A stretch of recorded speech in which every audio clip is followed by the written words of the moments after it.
A year after my wife Vivian passed away, I finally found the courage to open her old bedroom. I hired a repairman to fix what I thought was a simple hidden water leak behind the drywall. I was just pulling into the church parking lot when my phone rang. The repairman sounded terrified. His voice was shaking so hard I could barely understand him. He said, "Cal, go home right now, but go alone. Do not tell your son. Do not tell your daughter-in-law. Just get here." When I walked back into that room and saw what was waiting for me behind the plaster, I realized my entire life was a lie. My name is Calvin. I am 71 years old, and for 35 years I worked as a forensic auditor for the IRS in Chicago. I spent my life hunting down hidden assets, exposing frauds, and breaking down complex lies. But I never realized the biggest fraud of all was living under my own roof. Before I tell you how I systematically dismantled my own family piece by piece, let me know where you are watching from in the comments below. Hit like and subscribe if you believe the truth always comes to light no matter how deep you bury it. I turned my car around immediately. My hands gripped the steering wheel tight. Trey was not a man who panicked easily.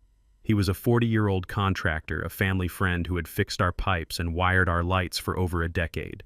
He was a solid, practical man. For him to sound that scared something was terribly wrong. I sped back to the house. It was a large, beautiful home in the suburbs that Vivian and I had paid off entirely. After she died of a sudden illness last year, the house felt too big and too quiet. That was when my son Derek suggested he and his wife Chloe move in. Derek is 38, a supposedly successful investment fund manager. Chloe is 34, a white woman who runs some tech startup. They moved in under the guise of taking care of me in my grief. Chloe always played the part of the modern, caring daughter-in-law, cooking organic meals and making sure I took my medications. I thought I was blessed. I thought I had a family that loved me. I parked on the street to avoid making noise and hurried to the front door. The house was dead silent. I walked straight down the hallway to the back of the house where Vivian used to have her sewing room. It was the room she spent her last months in when she was too weak to climb the stairs. Trey was standing in the middle of the room. His face was ashen. He was holding a crowbar, but it was hanging loosely by his side. He pointed to the far wall. "I told you there was a leak because of the water stains on the baseboard," Trey said, his voice barely above a whisper. "But when I pulled the baseboard away and tapped the drywall, it just caved in. Someone already broke it open, Cal." I stepped closer to the wall. My 35 years of forensic training kicked in instantly. I did not look at the hole with emotion. I looked at it as a crime scene. The drywall was not water damaged, it was smashed. But the edges of the plaster were pushed outward into Vivian's room. That meant the force came from the opposite side. The wall was shared with the master bedroom, the room where Derek and Chloe slept. Someone had taken a hammer and smashed through their own closet wall to reach into the cavity behind Vivian's wall. Why would Derek or Chloe smash a hole into my dead wife's room? I asked, feeling a cold knot form in my stomach. Trey shook his head. He shined his heavy-duty flashlight into the dark gap between the wooden studs. "They were looking for something," Trey said, "and they were in a rush. Look down there, to the left, deep in the corner." I got down on my knees. My joints ached, but the adrenaline masked the pain. I grabbed the flashlight from Trey and angled the beam into the dusty, insulation-filled cavity. Hidden way back in the corner, completely covered in decades of dust and drywall debris, was a small, dark iron lockbox. Whoever had smashed through the wall from the other side had blindly reached in, probably grabbing whatever was directly in front of the hole. In their frantic hurry, they missed the heavy little box shoved tight against the bottom beam. I reached my arm into the jagged hole. The broken drywall scraped my skin, but I managed to hook my fingers around the cold metal handle. I pulled it out. It was a heavy, fireproof box. It was covered in dust, but there was a small combination lock on the front. I stared at it. Vivian always used the same 4 numbers for everything. The year we got married, 1976. I spun the small metal dials to 1976. The lock clicked and popped open. My heart pounded against my ribs. I lifted the heavy lid. Inside, resting on top of a faded piece of velvet, was a thick leather-bound diary. I recognized it immediately. It was the journal Vivian kept during the last year of her life, the one she told me she had lost. Tucked right next to the diary was a small black USB drive. I felt the air get sucked out of the room. Vivian had intentionally hidden this box inside the wall cavity. She had unscrewed the baseboard, dropped the box down between the studs, and sealed it back up. My wife was hiding something in her own house, but hiding it from who? From me, or from the people sleeping in the next room. I looked up at Trey. He was watching me with wide eyes. "You need to plug that in," Cal, Trey whispered. "You need to see what is on it right now." I stood up, clutching the box to my chest. My mind was racing. If Derek and Chloe had smashed through the wall, what did they take? What were they looking for? And did they know this box was still here? I walked over to the small desk in the corner where I kept my laptop. I opened the screen and waited for it to boot up. My hands were shaking. I was a man who spent his life dismantling the financial webs of corrupt politicians and corporate embezzlers. I was trained to remain completely devoid of emotion when uncovering a crime. But standing in my late wife's room holding a secret she took to her grave, I felt a profound sense of dread that no training could suppress. I took the small black USB drive and inserted it into the side of the laptop. A folder popped up on the screen. There was only one file inside.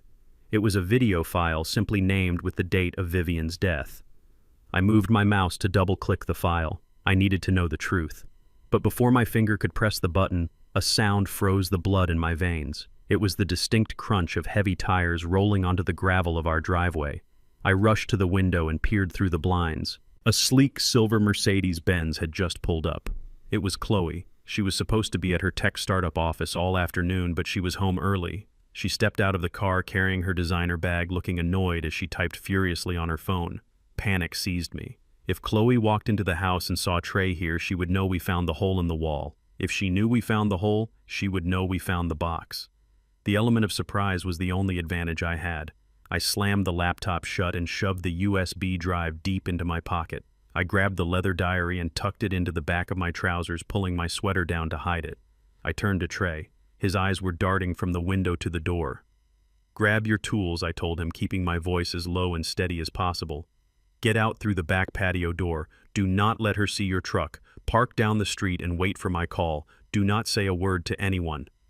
Trey did not hesitate. He scooped up his tool bag, gave me one last terrified look, and practically ran down the hallway toward the back of the house.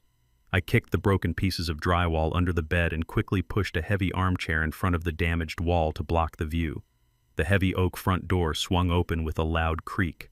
"Hello," Chloe called out, her voice dripping with that fake, sugary sweetness she always used when she knew I was listening. "Cal, are you home? I brought you some organic soup."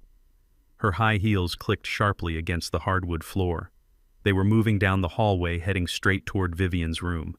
She was coming to check on the wall. She was coming to see if her secret was still safe. I stood in the middle of the room, forcing my breathing to slow down. I wiped the dust from my hands onto my jeans. My heart was hammering against my ribs, but my face was completely blank. I had interrogated mob bosses and billionaire tax evaders. I knew how to wear a mask. The cold plastic of the USB drive burned against my thigh and my pocket. The game had just begun, and I was going to play it better than anyone. The footsteps stopped right outside the bedroom door. The brass doorknob slowly turned. I hunched my shoulders, let my posture sag, and picked up one of Vivian's old knitted sweaters from the bed. I forced my hands to tremble just a little. When the door swung open, I was no longer a retired federal investigator. I was just a sad, confused, grieving old man. Chloe stood in the doorway. She was wearing a tailored beige suit, holding a porcelain bowl on a silver tray. Her blonde hair was pulled back into a severe bun, and her lips were curved into a smile that looked like it had been painted on by a machine. "Oh, Cal. There you are," she said. Her voice was dripping with that fake, sugary concern she always used. "I brought you some organic butternut squash soup. I noticed you did not eat your breakfast this morning. We cannot have you wasting away in this dusty old room." "Thank you, Chloe," I mumbled, keeping my voice raspy and weak. "I just wanted to smell her clothes. I miss her so much today." I clutched the sweater to my chest. Chloe stepped into the room. Her expensive perfume immediately overpowered the faint, comforting scent of my late wife. While she offered me the soup, her ice-blue eyes were not looking at my face. They were scanning the room. She looked at the closet. She looked at the floorboards. She was a predator inspecting her territory, making sure her secrets were still buried. Then her eyes locked onto the heavy armchair I had shoved against the wall to hide the smashed drywall. She frowned. The smile vanished from her face for a fraction of a second before she forced it back. "Cal, why is that heavy chair moved out of the corner?" she asked, taking a step toward it. "You know you should not be lifting heavy furniture at your age. Your heart might give out." The way she said it sounded less like a medical warning and more like a hopeful suggestion. I dropped a button, I lied, my voice wavering perfectly. A little pearl button from Vivian's favorite blouse. It rolled under the chair. I just nudged it a bit. I could not find it. My eyes are getting so bad lately. I let a single tear roll down my cheek. It was not entirely fake. The grief was always there, simmering just below the surface. Chloe stopped walking. She looked at me with an expression of profound disgust, masked quickly by a sigh of dramatic pity. She set the soup tray down on the small desk right next to the laptop where the USB drive was currently hidden in my pocket. "Well, leave it alone," she commanded softly. "Derek and I will hire a cleaning service to clear out this room next week. It is time to let go, Cal. You are just confusing yourself by sitting in here. Drink your soup before it gets cold." She turned on her heel and walked out of the room, pulling the door shut behind her. I stood perfectly still for 2 full minutes, listening to her high heels click down the hallway, then down the stairs to the main floor. Once I was sure she was gone, my trembling stopped. My posture straightened. The confused old man evaporated, leaving only the forensic auditor. I walked over to the door and silently locked it. I pulled the black USB drive from my pocket and jammed it into the side of the laptop. My heart hammered a heavy, painful rhythm against my ribs. I opened the folder. There was only one video file. The timestamp showed it was recorded on October 12th of last year, exactly 3 days before my wife died of what the hospital called sudden heart failure. I clicked play. The video was silent, filmed from a low angle. Vivian must have hidden a small camera inside the hollowed-out spine of a book on her nightstand. The footage showed Vivian lying in her bed. She looked so frail, so tired, but her eyes were open and alert. Suddenly she closed her eyes and let her mouth fall open, pretending to be fast asleep. A moment later, the bedroom door opened. Chloe walked into the frame. I watched the screen, unable to breathe. Chloe did not check on Vivian. She did not ask if she needed anything. She walked straight to the bedside table where Vivian kept her daily pill organizer. Chloe pulled a small plastic bag from her pocket. Inside the bag were capsules filled with a thick white powder. With cold mechanical precision, Chloe popped open the Tuesday compartment of the pill organizer. She took out Vivian's red heart medication capsules. Then she replaced them with the white capsules from her bag. She slipped the real heart medication into her pocket. Then she leaned over my supposedly sleeping wife. The hidden camera picked up the audio perfectly. "Just go to sleep, old woman," Chloe whispered, staring down at Vivian with pure malice. "Derek needs the money now, not next year. You are taking up space." Chloe turned and walked out of the room. On the video, Vivian opened her eyes. A tear rolled down her cheek, but she did not panic. She slowly reached over, took the poisoned capsules out of the organizer and hid them inside a tissue box. Then she turned off the camera. The video ended. The screen went black. I sat in the chair staring at my own reflection in the dark monitor. I did not cry. I did not scream. A strange, absolute coldness washed over me. It was a coldness I had never felt in my entire 71 years of life. My wife did not die of natural causes. She was murdered. She knew she was being poisoned and she gathered the evidence. But why did she not tell me? Why did she hide it in the wall? Because she knew I would have killed Chloe with my bare hands and spent the rest of my life in prison. Vivian was always the smart one. She hid the evidence, knowing my auditor brain would eventually find the missing pieces. She gave me the tools to destroy them legally. She gave me the tools to execute them in the light of day. Derek needs the money now. Chloe's words echoed in my mind. My own son, the boy I taught to ride a bike, the boy I paid to put through business school. He was part of this. He sanctioned the murder of his own mother for a payout. I reached for the landline phone sitting on the desk. I needed to call the police. I needed to hand over the video to a homicide detective right now.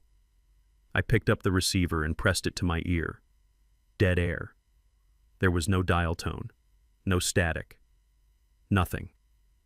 I frowned and traced the phone cord down the back of the desk to the wall jack. The cord had been sliced clean through with a pair of wire cutters. A spike of alarm shot through my chest. I pulled my cell phone from my pocket. I looked at the top right corner of the screen. 0 bars. It said searching for service. That was impossible. I always had a perfect signal in this house. I walked over to the window and carefully parted the blinds, looking down at the front yard. Parked next to Chloe's Mercedes was a large, unmarked black SUV. Derek was standing on the driveway. He was wearing his expensive tailored suit, looking over his shoulder nervously. Standing next to him was a massive, heavily tattooed white man in a greasy mechanic shirt. The tattooed man closed a gray metal utility box attached to the side of our house. He locked it with a heavy padlock. Derek pulled a thick white envelope from his inside jacket pocket and handed it to the man. It was a thick stack of cash. The man nodded, got into his SUV, and drove away.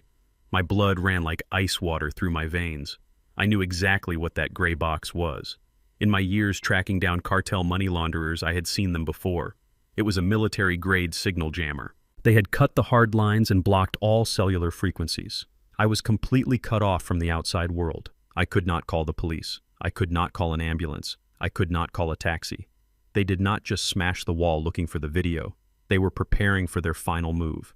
They knew the money was running out, and they knew I was the only thing standing between them and the complete liquidation of my estate. I was locked inside a massive suburban house with the woman who murdered my wife and the son who ordered the hit. I let the blinds fall shut. I slipped the USB drive back into my pocket and tucked Vivian's diary into the waistband of my trousers. I had no phone. I had no allies inside these walls, but they made one fatal miscalculation.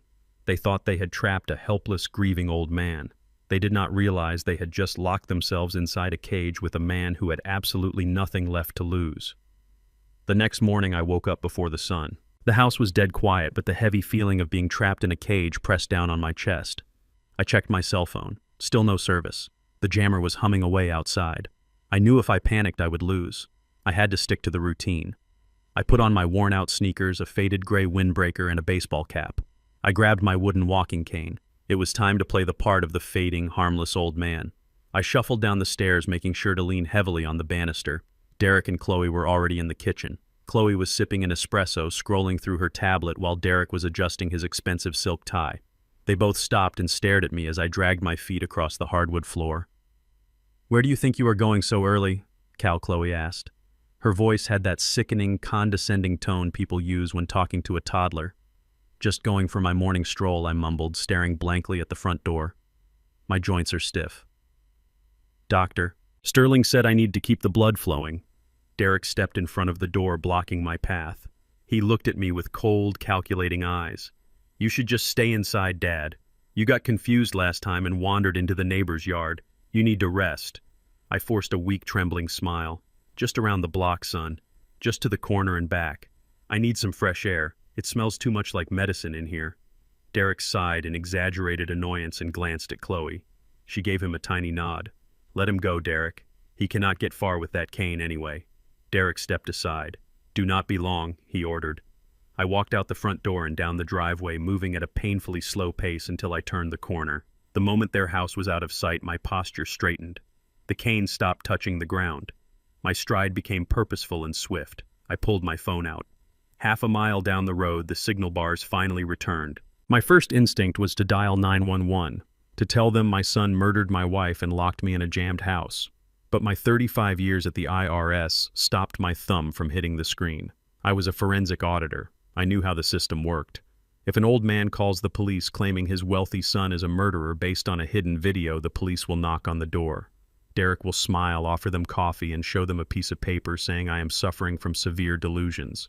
They will pat me on the back and leave me right there in the lion den. I needed the paper trail first. Money never lies. I needed to see exactly what Derek was protecting. I walked 2 miles to the downtown branch of the First National Bank. I had banked there for 40 years. Vivian and I built our entire life inside those vaults. I walked straight into the lobby and asked to see the branch manager, David Lawson.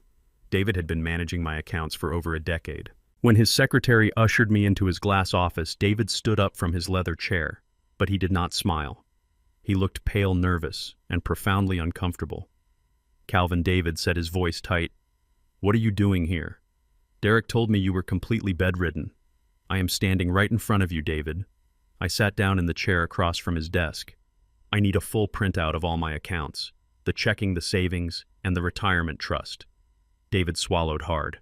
He adjusted his glasses and looked at his computer screen, refusing to meet my eyes. "Calvin, I cannot do that. You know I cannot." "What are you talking about?" I demanded, keeping my voice dangerously low. "Those are my accounts. I built that trust fund with 35 years of government service. Pull up the balances. David turned his monitor slightly toward me. I looked at the screen.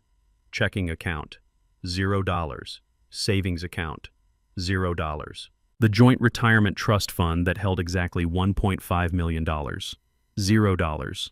Every single penny of my life savings was gone. The accounts were bled completely dry. "Where is my money, David?" I asked. The chill in my voice made him flinch. "Your son transferred it all, Calvin. He came in 3 months ago. He had the paperwork. It was all legally binding. Our compliance department cleared it within 24 hours. I leaned forward, my hands gripping the edge of his mahogany desk. What paperwork allows my son to liquidate $1.5 million of my money without my physical presence? David pulled a thick file folder from his desk drawer and slid it across to me. I opened it. Lying right on top was a durable financial power of attorney. It was signed with my name. But the signature was a flawless forgery.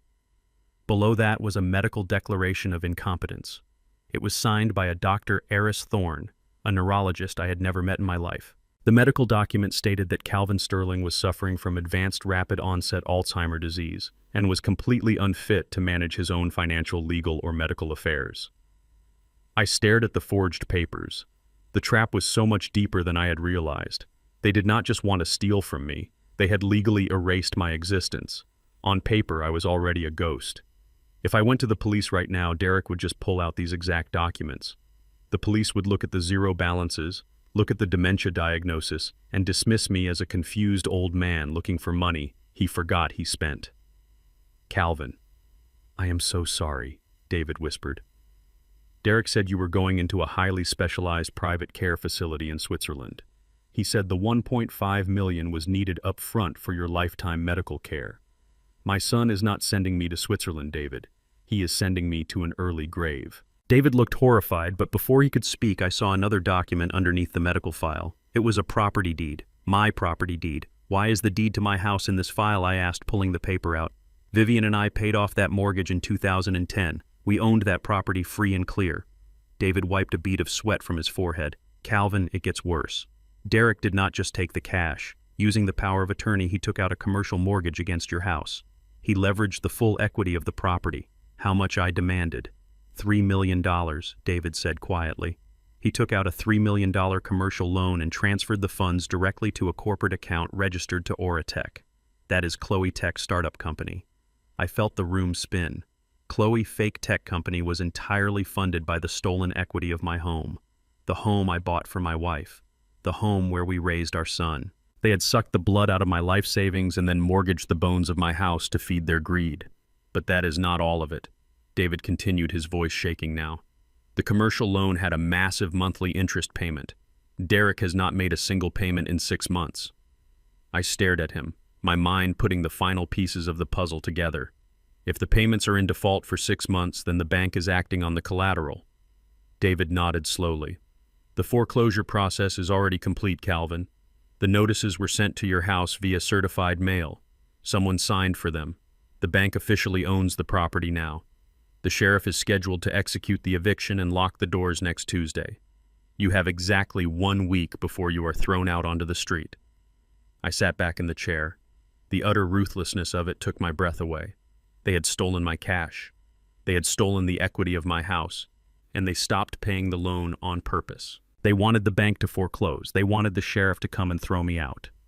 Because when the sheriff arrived to evict a supposedly dementia-riddled old man, Derek and Chloe would play the tragic, overwhelmed children. They would shrug, tell the authorities they lost the house, and immediately hand me over to a state-run psychiatric ward as a ward of the state. They would walk away with $4.5 million, and I would die in a padded room completely forgotten. I had $0 to my name. I had no home. I had a fake medical record branding me insane. I was legally and financially dead. Calvin, what are you going to do? David asked, looking at me with genuine pity. You have nothing left. You cannot fight this in court. You do not even have money to hire a lawyer to prove the documents are forged. I stood up slowly. I picked up my wooden cane. I did not look at David with the eyes of a defeated old man. I looked at him with the eyes of a man who had spent 3 decades dismantling the most sophisticated financial syndicates in the country. I am going to do what I have always done, David. I said, my voice echoing with a cold, terrifying calm. I am going to audit them, and when I am finished, they are going to wish they had just put a bullet in my head when they had the chance. I walked out of the bank and stepped into the cold Chicago wind. I had no money. I had no phone service at home. I had 7 days until I was homeless. I needed to get back into that house and retrieve the only weapon I had left, Vivian Diary and the USB drive. But I could not do it alone. I needed an inside man. I needed to find the weakest link in Chloe fake tech empire, and I needed to break it. The footprints of betrayal led straight to the one man I thought I could trust. I left the bank and walked 3 blocks to the law offices of Nathaniel Pierce. Nathaniel was an older black man, a fixture in our community. He drew up the original wills for Vivian and me 30 years ago. He knew our wishes. If anyone could file an emergency injunction to freeze a fraudulent power of attorney, it was him. I walked into his plush mahogany-paneled reception area. The receptionist recognized me and sent me right in. Nathaniel was sitting behind his massive desk. When he saw me, the color drained from his face. He did not look like a man happy to see an old friend. He looked like a man who had just seen a ghost. "Calvin," he stammered, standing up slowly. "What are you doing here? I was told you were resting at home." I sat down in the leather chair across from him. I laid both hands on my cane. "I am not resting, Nathaniel. I am being robbed. My son forged a power of attorney and a medical declaration of incompetence. He liquidated my trust and mortgaged my house. I need you to file an emergency revocation right now." Nathaniel swallowed hard. He did not look me in the eye. He looked down at his desk, picking up a gold pen and turning it over in his hands. I noticed something else. On his wrist was a brand new solid gold Patek Philippe watch. Nathaniel was a successful man, but he was always frugal. That watch was a $60,000 bribe sitting right there in plain sight. "Calvin, listen to me," Nathaniel said softly. "You have been under a lot of stress since Vivian passed. Sometimes grief can create confusion. Derek provided fully authenticated medical records. The signatures were notarized. The court has already recognized him as your legal guardian." My blood turned to ice. "You notarized them, did you not?" I asked. "My oldest friend in the legal business. You stamped a forgery because my son bought you a shiny new toy." Nathaniel avoided my gaze. He reached for his desk phone. "Let me make a call to a colleague at the courthouse," he said, his voice shaking. "Let us see what we can do to sort this out." He picked up the receiver and dialed. He thought I was just a blind, desperate old man, but 35 years of auditing taught me to read the micro-expressions of liars. I watched his fingers. He did not dial a local courthouse extension. He pressed a single speed dial button. He was not calling a judge. He was calling my son. I stood up. I did not yell. I just looked at him with absolute disgust. "You sold your soul, Nathaniel. I hope the money was worth it." I turned and walked toward the heavy oak door. I needed to get out of there. I needed to disappear before Derek arrived. But I was 71 years old and my knees were burning. I reached the reception area just as the glass front doors swung open. Derek walked in. He was wearing a sharp navy blue suit, looking every inch the successful executive. Flanking him were 2 massive men in dark suits. They did not look like lawyers. They looked like professional muscle, the kind of men who broke legs for a living. "Dad." Derek called out, his voice loud and full of fake concern. The receptionist looked up, sympathetic. Derek rushed over to me and grabbed my arm in a vice grip. His fingers dug painfully into my bicep. "What are you doing out of the house? You know you get confused. You forgot your medication today." I tried to pull my arm away, but his grip was like iron. "Let go of me, Derek," I said evenly. One of the massive men stepped up right behind me. His hand clamped down on my shoulder. "It is time to go home, Mr. Sterling," the man grumbled. His voice was low, meant only for me to hear. "Do not make a scene." They flanked me. To the receptionist, it looked like a loving son and his caretakers helping a dementia patient. To me, it was a kidnapping in broad daylight. They forced me out the glass doors and down the street to a black luxury SUV parked in the loading zone. The tinted windows hid the interior completely. The goon shoved me into the back seat. I stumbled and fell against the leather upholstery. Derek climbed in right beside me. The 2 massive men got into the front. The electronic locks clicked shut. The SUV pulled away from the curb, merging into the heavy Chicago traffic. I sat up straight, gripping my cane. I looked at the boy I had raised, the boy I had protected. There was no fake smile on his face anymore. The mask was completely gone. He looked at me with an expression of pure, calculating coldness. You just could not stay in your room, could you? Derek said. His tone was flat and businesslike. You had to go wandering around town, making things difficult. You stole my life savings, I said, matching his coldness. You mortgaged the house I built. You bribed a notary and forged a medical decree. You are facing 20 years in federal prison, son. Derek laughed. It was a harsh, humorless sound. Federal prison. Who is going to put me there? You. You are legally a vegetable, Dad. Look at you. You have no money. You have no phone.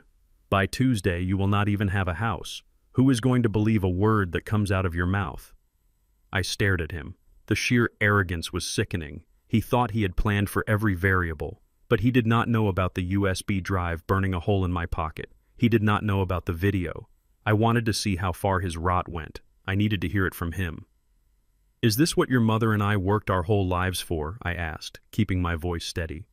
So you could steal it all for Chloe and her fake tech company. Do not bring Mom into this. Derek snapped, his eyes flashing with sudden anger. Mom was weak. She hoarded that wealth while I was drowning in debt. I needed capital to keep my fund afloat. Chloe needed capital to scale her company. We asked her for a loan. She said no. She said we needed to learn financial responsibility. I felt a cold dread creeping up the back of my neck. I kept my eyes locked on his. And what did you do about that, Derek? Derek leaned in close. I could smell the expensive cologne and the stale coffee on his breath. His eyes were completely dead. We did what we had to do, Dad. He whispered the words, but they hit me like a physical blow. We expedited the inheritance. Mom was already sick. We just helped nature take its course a little faster. My breath caught in my throat. I had seen the video. I knew Chloe switched the pills. But hearing my own flesh and blood admit to it, hearing him justify the murder of his own mother for a payout, it broke something fundamental inside me. The last shred of paternal love I had for this man withered and died, turning into ash. You killed her, I whispered. Derek leaned back, adjusting his cuffs. Chloe handled the logistics. I handled the finances. It was a business decision. And right now, Dad, you are a bad business decision. He tapped the dark-tinted window. Here's how this is going to work, Derek said, his voice dripping with authority. We are taking you back to the house. You are going to go down to the basement guest room, and you are going to stay there. You are not going to leave. On Tuesday, a private medical transport will arrive to take you to the Pine Hills Care Facility. It is a very secure, very discreet psychiatric ward. And if I refuse, I asked softly. Derek smiled. It was the smile of a devil. If you make a fuss, if you try to run again, then you will have a sudden stroke, just like Mom did. And then Chloe and I will not have to pay the monthly fees for the nursing home. My own son was a murderer. He had a team. My own son was a murderer. He had a team of goons. He had a corrupt lawyer. He had absolute legal control over my life.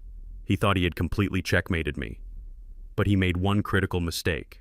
He brought me back to the house. He was putting me right back in the same building where his criminal empire kept its secrets. He thought I was just an old man with a cane. He forgot that I was the man who taught him how to count. He forgot that I was an auditor. And an auditor never leaves a job unfinished. The SUV turned onto our street and pulled into the driveway. The jammer was still humming on the side of the house. I was completely cut off. A prisoner in my own home. Get out, Derek ordered as the goon opened my door. I stepped out onto the driveway. I leaned heavily on my cane, letting my shoulders slump. I let him see the defeated, broken old man he wanted to see. I shuffled toward the front door, head bowed. I was entering my prison, but I was bringing the key right in my pocket. The war was no longer about money. It was about vengeance, and I was going to burn his entire world to the ground. The basement of my own home was cold and smelled of damp concrete. They had stripped me of my shoes, my wallet, my keys, and my dignity. Derek and his hired muscle practically threw me down the wooden stairs before slamming the heavy door shut. I heard the distinct sharp beep of the electronic deadbolt engaging. Derek had installed that high-security lock 6 months ago, claiming it was to keep burglars out of my old tool room. Now I knew the truth. He was building my prison cell. I sat on a dusty canvas cot in the corner. The single exposed light bulb above me flickered. I was 71 years old, locked in the dark, waiting for my son to send me to a psychiatric ward to die. But I did not cry. I had shed my last tear for my son in that SUV. Now my mind was perfectly clear, operating with the cold mechanical precision of a forensic auditor who had just found a loose thread in a corrupt ledger. Heavy footsteps clicked on the wooden stairs. The electronic lock beeped and the heavy door swung open. It was Chloe. She was holding a silver clipboard and a shiny silver pen. She stood at the bottom of the stairs looking at me with absolute contempt. Without her husband or the public around, the sweet daughter-in-law act was completely dead. "Sign this, Cal," she demanded, tossing the clipboard onto my lap. It hit my legs with a heavy thud. I looked down at the paper. It was a voluntary admission form for the Pine Hills Care Facility. It was a document stating that I willingly surrendered my medical and legal autonomy due to severe cognitive decline. "If I sign this, I am signing my life away," I said, keeping my voice low and raspy, playing the part of the defeated old man. Chloe let out a sharp, cruel laugh. "Your life is already over, Cal. You are just too stubborn to lie down. Derek is being generous by giving you the option to go voluntarily. It looks better for the lawyers. It makes the transition of your assets much smoother." "And if I refuse to sign it?" I asked, looking up at her icy blue eyes. She took a step closer. The smell of her expensive perfume filled the damp basement, making my stomach churn. She leaned down, her face inches from mine. "If you do not sign it, I will make you a cup of tea, Cal. Just like the tea I made for Vivian when she was being stubborn. Do you understand me? You will have a massive, fatal stroke right here on this dirty cot, and Derek and I will cry our eyes out at your funeral." She was looking right at me, threatening my life with the exact same method she used to murder my wife. My fingers twitched.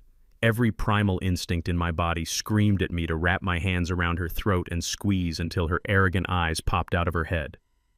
But I am an auditor. I know that violence is sloppy. Paperwork is absolute. I let my hands shake. I looked down at the floor. "Give me until tomorrow morning," I whispered, letting my voice crack perfectly. "Let me pray on it. I will sign it tomorrow." Chloe smiled. It was the smile of a predator who had just broken its prey. "Do not make me come down here with a teacup, Cal." She turned around, marched up the wooden stairs, and slammed the door. The electronic deadbolt beeped and locked. I was alone again. I waited for 1 hour. I sat perfectly still in the dark, listening to the sounds of the house. I heard the floorboards creak above me. I heard the distant murmur of the television in the living room. Then I heard the heavy footsteps of Derek and Chloe heading upstairs to the master bedroom. I waited another 30 minutes until the house was swallowed by the absolute silence of 2 a.m. Then I stood up. My son thought an electronic keypad could hold me. He forgot that before I was a federal tax investigator, I was a young black man growing up on the south side of Chicago. I knew how to take things apart, and I knew how to put them together. I walked over to a stack of cardboard boxes in the corner. I dug through the old junk until I found my vintage Zenith transistor radio. I used to listen to baseball games on it while fixing things in the yard. I grabbed a flathead screwdriver from my old workbench and cracked the plastic casing of the radio wide open. I pulled out the heavy alkaline battery and yanked a long, thick copper wire from the antenna circuit. I walked up the wooden stairs in my socks, making no sound. I stood in front of the heavy door. The electronic lock had a small plastic panel on the inside. I wedged the flathead screwdriver into the seam of the plastic and popped the cover off, exposing the green circuit board and the wiring harness. Electronic locks of this grade fail safe when overloaded. It is a fire safety protocol. If the circuit shorts out completely, the magnetic bolt retracts to prevent people from burning to death inside a room. I stripped the ends of the copper wire with my teeth. I pressed one raw end against the positive terminal of the heavy radio battery, and I jammed the other raw end directly across the primary relay on the lock circuit board. A bright blue spark popped in the dark. The circuit board hissed and smoked. A second later, the heavy magnetic bolt slammed back into the doorframe with a loud clack. I was out. I pushed the door open and stepped into the main hallway. The house was pitch black. I moved like a ghost. I knew every creaky floorboard in this house because I was the one who nailed them down 30 years ago. I bypassed the squeaky spot near the kitchen. I slipped past the living room and headed straight for the den. Chloe had converted Vivian's old reading room into her home office. It was the nerve center of her tech startup Auratech. I opened the door and slipped inside. Sitting on the sleek glass desk was her massive desktop computer. The screen was dark, but the power light was pulsing. It was in sleep mode. I tapped the keyboard. The screen flared to life, asking for a password. I did not panic. I knew Chloe. She was incredibly arrogant, and arrogant people are always lazy when it comes to security because they believe they are untouchable. She would not memorize a complex alphanumeric string. She would write it down. I opened the top drawer of her desk. Nothing but expensive pens. I opened the second drawer. I checked under the mouse pad. Nothing. Then I remembered her vanity. I picked up the framed photograph of her and Derek sitting on her desk. I slid the back panel off the frame. A small yellow sticky note fluttered down onto the glass desk. Written in her neat handwriting was a single word and a number. Dubai, 2026. I typed the password into the prompt. The computer unlocked. I did not care about her glossy marketing presentations or her fancy graphic design folders. My eyes scanned the desktop until I found what I needed. A folder titled Master Financials. I opened it. As a forensic auditor for 35 years, I had analyzed the books of drug cartels, corrupt politicians, and corporate embezzlers. It took me exactly 4 minutes to realize that Oratech was not a technology company. It was a massive empty shell. I opened the main ledger spreadsheet. The numbers painted a horrifying crystal-clear picture. There was no software development. There was no product. Chloe was taking millions of dollars from new investors and using that cash to pay fake dividends to her early investors. It was the definition of a Ponzi scheme. She was robbing Peter to pay Paul. But the scheme was collapsing. The spreadsheet showed a massive deficit. She owed her investors $12 million and the company accounts were completely drained. They were bleeding cash. That was why Derek had stopped paying the mortgage on my house. They did not just want to steal my money. They needed it to plug a massive hole in a federal fraud case. I dug deeper into the files. I opened a subfolder labeled Exit Strategy. Inside was a PDF document from Emirates Airlines. It was a confirmed flight itinerary. 2 one-way first-class tickets to Dubai. The departure date was next Wednesday, exactly 1 day after the sheriff was scheduled to evict me from my home and hand me over to the psychiatric ward. The pieces clicked together perfectly. Derek had taken out a $3 million commercial loan against my house. They were going to let the bank foreclose and throw me out. Once I was locked in a mental institution, Derek would empty my stolen $1.5 million trust fund into offshore accounts. Then he and Chloe would board a plane to Dubai, a country with no extradition treaty. They would escape with millions, leaving their investors bankrupt and leaving me to rot in a padded cell. I stared at the glowing screen. They thought they had orchestrated the perfect crime. They thought they had buried all their sins. I pulled the black USB drive containing the video of my wife's murder from my pocket. I plugged it into Chloe's computer. I quickly copied her entire master financial ledger, the Ponzi scheme evidence, and the flight itineraries directly onto the drive right next to the murder video. I pulled the drive out and slipped it back into my pocket. I had the murder weapon. I had the financial motive. I had their escape plan. They thought I was a helpless old man, but they had just handed a loaded gun to the best IRS auditor in Chicago. I turned off the monitor, put the sticky note back behind the photograph, and slipped out of the office. The sun was going to rise in a few hours, and I needed to find a way to light the match that would burn their empire to the ground. I crept back down the wooden stairs to the damp basement and carefully reconnected the wiring of the electronic lock. I sat on the hard canvas cot holding the small black USB drive in the palm of my hand. I had the murder video showing Chloe swapping my wife's pills. I had the master financial ledgers detailing a $12 million fraud. I had the flight tickets to Dubai. I had enough evidence to put my son and his wife away for the rest of their natural lives. But my 35 years as an investigator for the IRS reminded me of a bitter, insurmountable legal reality. I was a ghost. Derek had filed a notarized medical decree stating I suffered from advanced and aggressive dementia. If I walked into a police station and handed a detective this drive, Derek would simply tell the authorities I stole Chloe's work laptop in a fit of paranoid delusion and fabricated the whole story. Any decent defense attorney would get the digital evidence thrown out as the manic obsession of a dying brain. I could not be the one to deliver the kill shot to the authorities. I needed a proxy. I needed an inside man with a clean criminal record and a heavy conscience. I closed my eyes in the dark and thought about the people in Chloe's orbit. Her fake tech startup Oratech was staffed mostly by young, hungry graduates who thought they were changing the world. But there was one man who stood out from the rest. Liam. He was a 26-year-old white kid fresh out of business school, drowning in student debt. He was Chloe's personal executive assistant. I remembered how Chloe treated him whenever he came to the house to drop off documents. She snapped her manicured fingers at him. She made him pick up her dry cleaning. She humiliated him in front of guests. But more importantly, when I was scrolling through her master financial ledger in the office upstairs, I noticed something absolutely terrifying for that young man. Chloe was not listed as the chief compliance officer of Oratech. Liam was.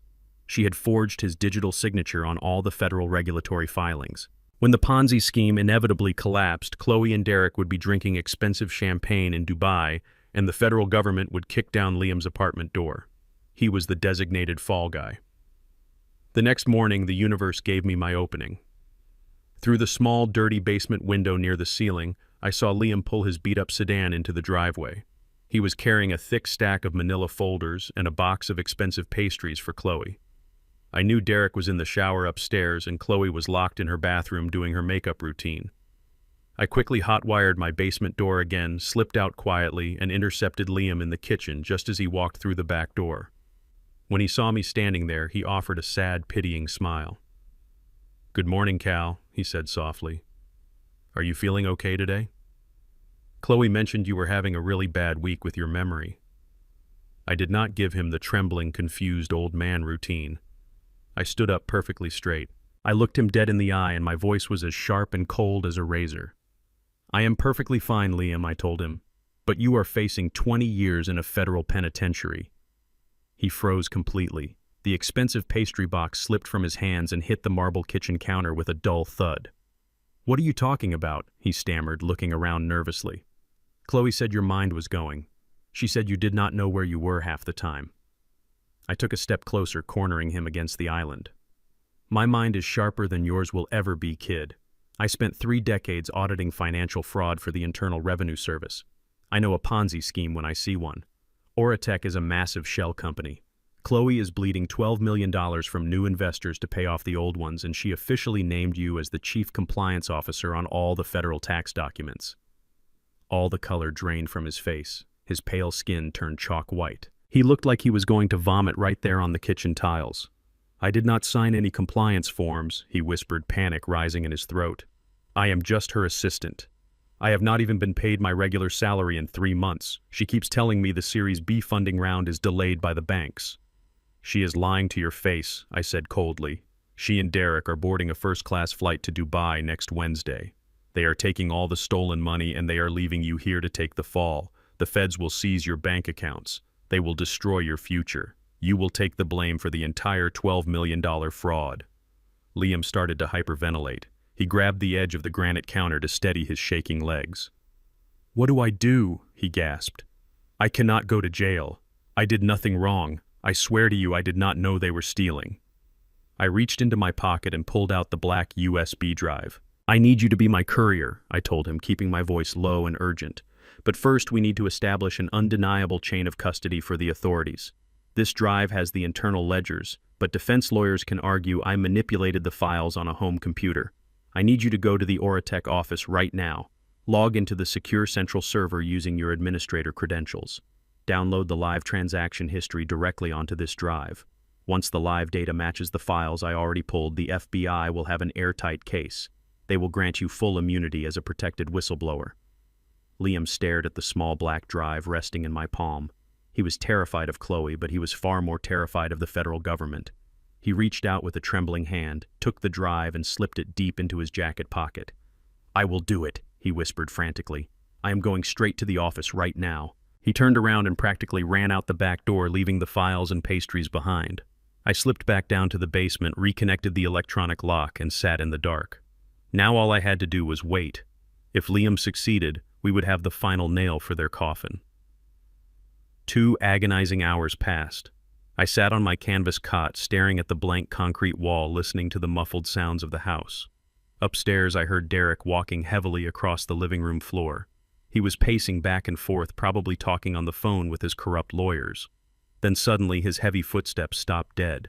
Even through the thick wooden floorboards, I heard his cell phone emit a sharp, piercing alarm. It was not a regular ringtone or a text message chime. It was a high-pitched, frantic digital siren. I held my breath in the dark. Derek shouted something unintelligible and furious. A moment later, I heard Chloe running down the stairs in her heels. "What is going on?" she yelled. "Why is your phone making that sound?" Derek's voice was trembling with absolute rage. "The core cybersecurity protocol just tripped," he roared. "Someone is bypassing the main firewall at the Oratech office right now. They are downloading the master server logs to an external drive. Who? Chloe screamed, panic totally consuming her voice.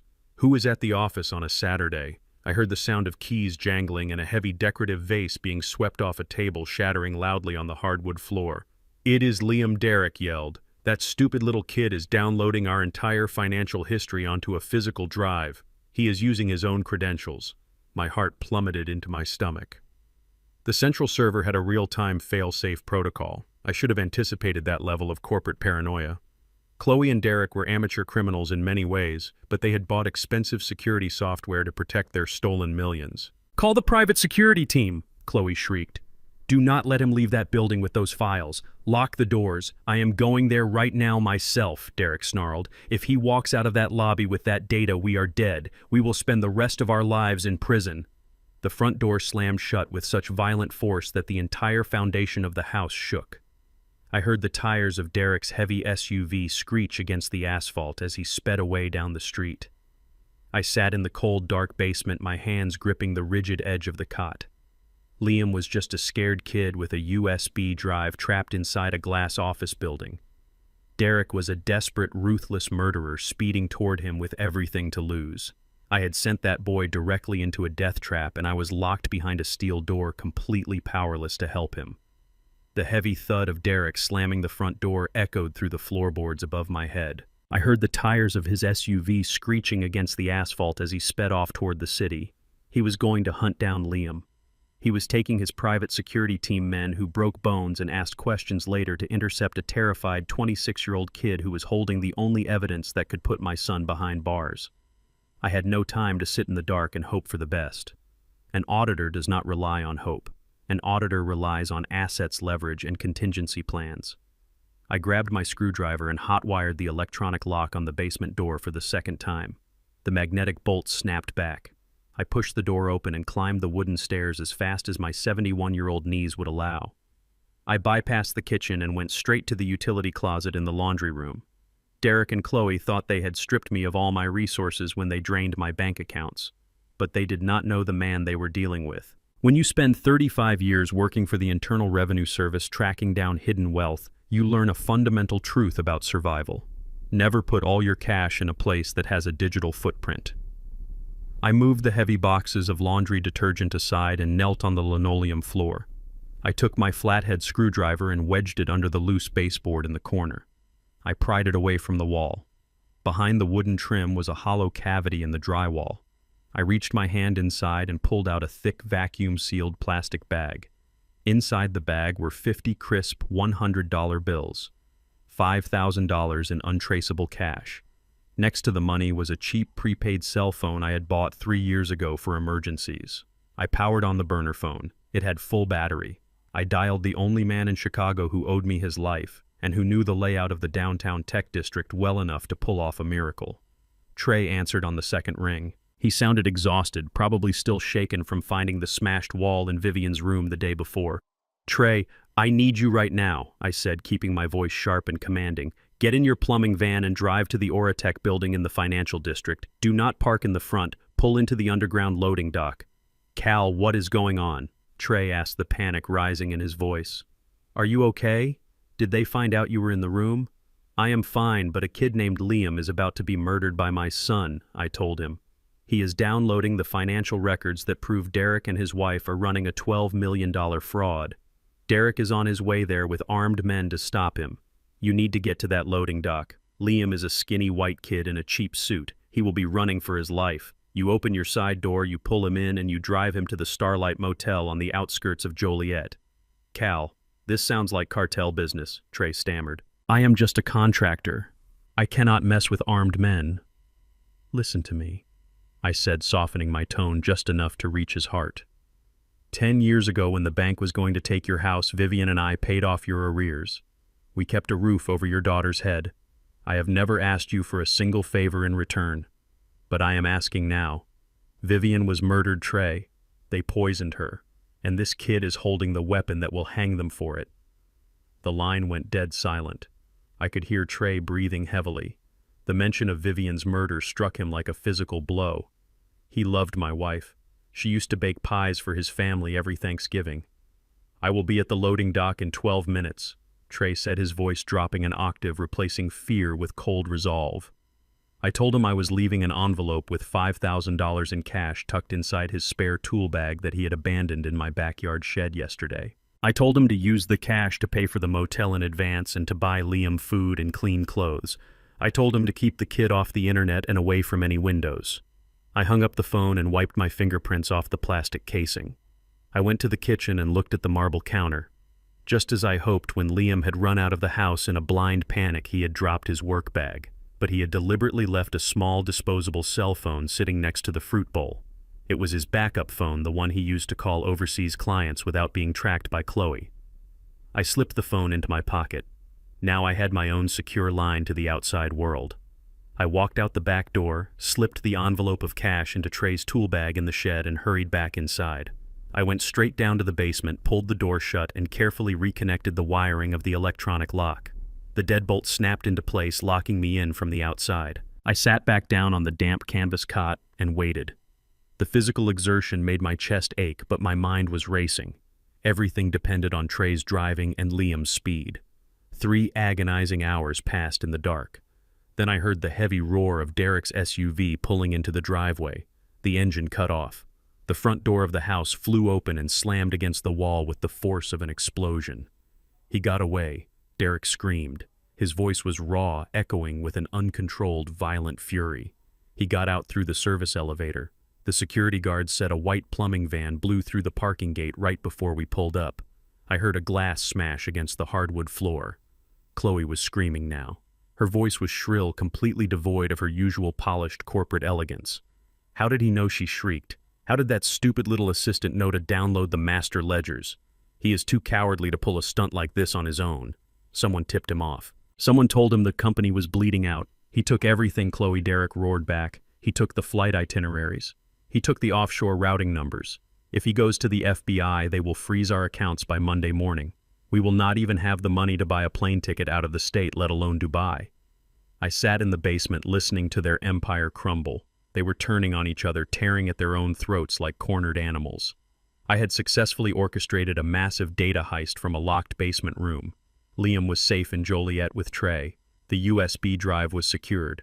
But Chloe needed a target. She needed something to break. I heard her high heels stomping furiously across the living room floor. She was marching toward the basement door. The keypad beeped rapidly. The heavy door flew open. Chloe stood at the top of the stairs, silhouetted against the hallway light. She looked like a demon. Her blonde hair was a mess. Her designer jacket was wrinkled and her chest was heaving. She stomped down the wooden stairs, her eyes locked onto me. I immediately hunched my shoulders, let my hands tremble, and stared at the floor, playing the part of the confused, terrified old man. "What did you do?" she hissed, grabbing me by the collar of my faded windbreaker and yanking me upward. "Did you talk to Liam this morning? What did you say to him when he brought the files?" I let my eyes wander aimlessly. "Who is Liam?" I mumbled, making my voice sound thick and lost. "I just want my wife." "Where did Vivian go? She was supposed to bring me my tea." Chloe let out a scream of pure frustration. She let go of my collar and swung her arm. Her open palm struck me across the face with the force of a whip. The slap echoed loudly in the concrete room. My head snapped to the side. A sharp, stinging pain radiated across my cheek, and I tasted the warm, metallic tang of blood where my teeth bit into my inner lip. I fell back onto the cot, holding my face, whimpering softly. But behind the act, behind the fake tears, my eyes were tracking her every movement.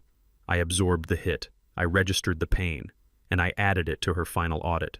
"Stop playing stupid with me, you old parasite," Chloe spat, pointing a shaking finger in my face. "You are the reason we are stuck in this mess. You and your miserable, stubborn life. If you had just died when you were supposed to, we would be out of this country by now." She leaned down, bringing her face inches from mine. I could smell the vodka on her breath. She had been drinking to calm her nerves, and it was only making her more reckless. "Listen to me very carefully, Cal," she whispered, her voice trembling with a toxic mixture of fear and hatred. "I do not care if the FBI is coming. I do not care if that assistant runs to the police. We are finishing this tomorrow. The private psychiatric transport is coming for you at 8 in the morning. We expedited the order." I stared at her, letting my lip bleed, keeping my expression perfectly terrified. "You are going into a straitjacket tomorrow, Cal," she said, a cruel, vicious smile spreading across her face. They are going to drug you until you cannot remember your own name. You will never see the sky again. You will die of old age in a padded room completely alone, and nobody will ever know what really happened to your precious Vivian." She stood up, smoothed out her wrinkled jacket, and marched back up the stairs. The door slammed shut, and the deadbolt locked me in the dark once again. I wiped the blood from my chin with the back of my hand. The metallic taste lingered in my mouth. She thought she had won. She thought the psychiatric ward was my final destination. She did not realize that I had just secured the murder weapon, protected the star witness, and acquired a clean burner phone. I pulled Liam's disposable phone from my pocket. The screen lit up the dark basement with a pale blue glow. The clock was ticking. I had less than 12 hours before the men in white coats arrived to take me away. It was time to make the phone call that would bring the full, terrifying weight of the United States government crashing down on my son's head. The basement was silent except for the faint hum of the air conditioning unit. I stared at the small screen of the burner phone Liam had left behind. The pale blue light illuminated my hands. My knuckles were swollen and the side of my face still throbbed from where Chloe had slapped me. I had less than 24 hours before the private medical transport arrived to take me to the psychiatric ward. I needed to move the mountain, and I needed to do it now. I dialed a 10-digit number I had memorized 15 years ago. It was a direct line to a secure office in Washington. The office belonged to Marcus Vance. Marcus was the former director of the Criminal Investigation Division of the Internal Revenue Service. The IRSCI is the only federal law enforcement agency with jurisdiction over federal tax crimes, and they have a conviction rate of nearly 90%. Drug cartels, mob bosses, and corrupt politicians fear the FBI, but they are terrified of the IRS. Marcus and I had worked together for 2 decades. We dismantled financial empires built on blood and greed. The phone rang 3 times before a deep, gravelly voice answered. "Vance." "Marcus, it is, Cal," I said, keeping my voice steady. "Calvin Sterling." There was a long pause on the other end.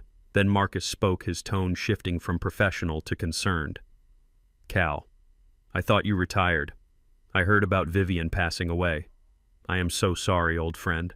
But why are you calling this secure line at 3 in the morning? "I need the cavalry, Marcus," I told him. "I am locked in my own basement. My son and his wife murdered Vivian. They forged a medical decree claiming I have severe dementia. They bribed a notary.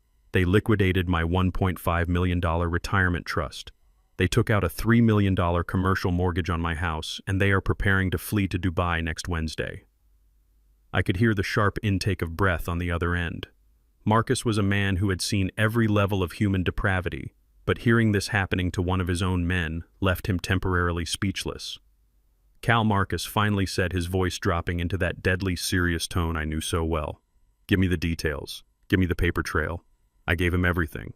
I told him about Chloe and her fake tech startup, Auratech. I explained how it was nothing but a $12 million Ponzi scheme used to funnel money from new investors to pay off the old ones. I told him how they were bleeding cash and how they used my stolen home equity to keep the fraud alive just long enough to execute their exit strategy. "I have the master ledgers," I continued. "I have the offshore routing numbers for their bank in Dubai. I have the video of Chloe swapping Vivian heart medication for a lethal dose of sedatives. I copied all of it onto a secure drive. Right now, Chloe Young executive assistant Liam is sitting in a motel room in Joliet. I sent my contractor Trey to secure him. Liam is the designated fall guy. Chloe forged his signature on all the federal compliance forms. He is terrified, and he is ready to turn state evidence in exchange for immunity." Marcus cursed under his breath. "We have wire fraud, bank fraud, identity theft, tax evasion, and conspiracy to commit murder. Cal, this is a federal nightmare. I can have a tactical unit at your house in 20 minutes to kick down that basement door and arrest them both." "No," I said sharply. "Do not send anyone to the house." "Why not?" Marcus asked. "Because they have a locally approved medical guardianship," I explained. "They have a corrupt lawyer and probably a corrupt judge in their pocket. If local police or even regular federal agents show up, Derek will wave that piece of paper in their faces. He will say, 'I am a violent dementia patient who made up a fantasy.' They will destroy the hard drives upstairs before you can get a warrant.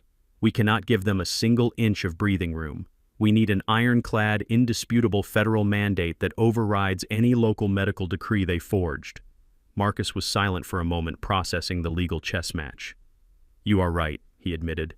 We need to catch them in the act of committing a major federal crime. If we catch them executing a live money laundering operation, the Financial Crimes Division can seize all their assets instantly under the Patriot Act.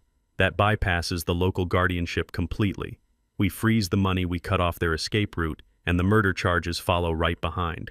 But we need a live transaction, Marcus continued. We need them moving dirty money across state or international lines while we are watching. I have exactly what you need, I told him. A cold smile spread across my bruised face in the dark. Tomorrow night, Chloe is hosting the Oratech Series B funding gala at the Grand Plaza Hotel downtown. It is a massive event. She has invited the city elite local politicians and major venture capitalists. She is expecting to collect $10 million in new investments to supposedly scale her software, but the software does not exist. If she accepts those funds, Marcus said the pieces clicking together in his mind and attempts to route them to the Oratech corporate accounts, that is wire fraud. And the moment she tries to sweep those funds into the offshore Dubai accounts she set up for their escape, I added, that is international money laundering.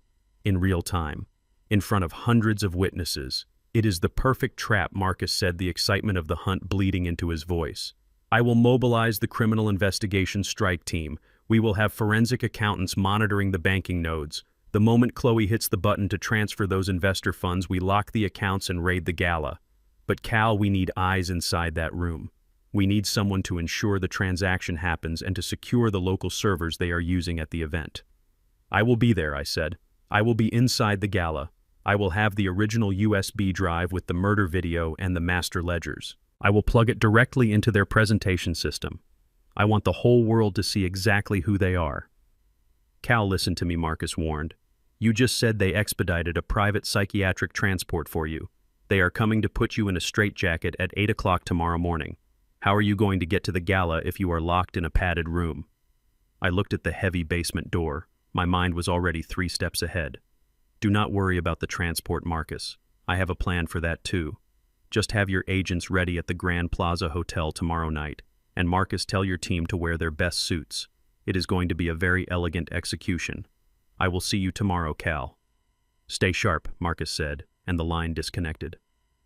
I lowered the phone and let out a long, slow breath. The federal trap was set. The most powerful financial law enforcement agency in the country was officially hunting my son and his wife.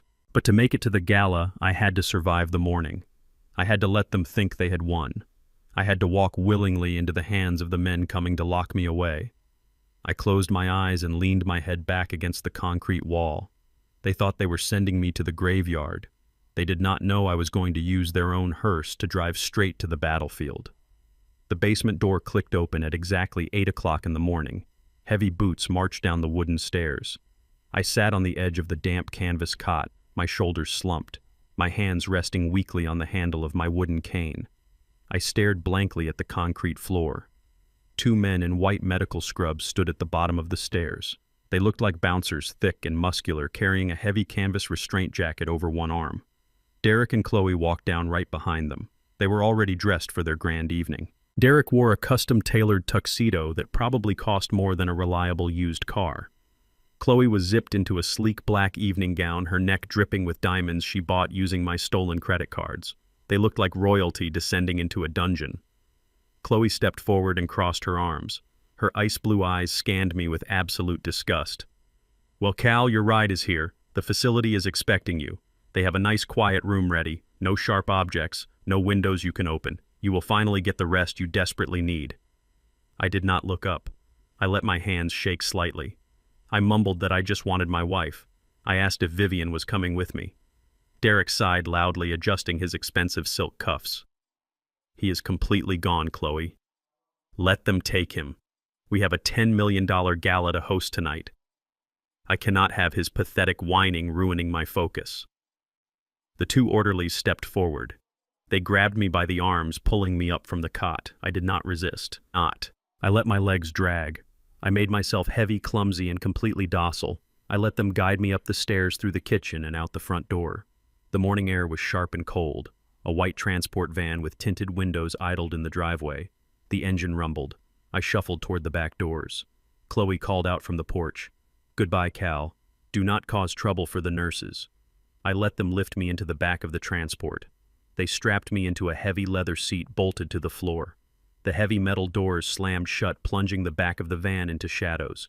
The engine revved and the van rolled down the driveway, pulling away from my house. I waited exactly 4 minutes. I counted the turns. 2 lefts, 1 right. We were on the main arterial road far beyond the range of Derek's signal jammer.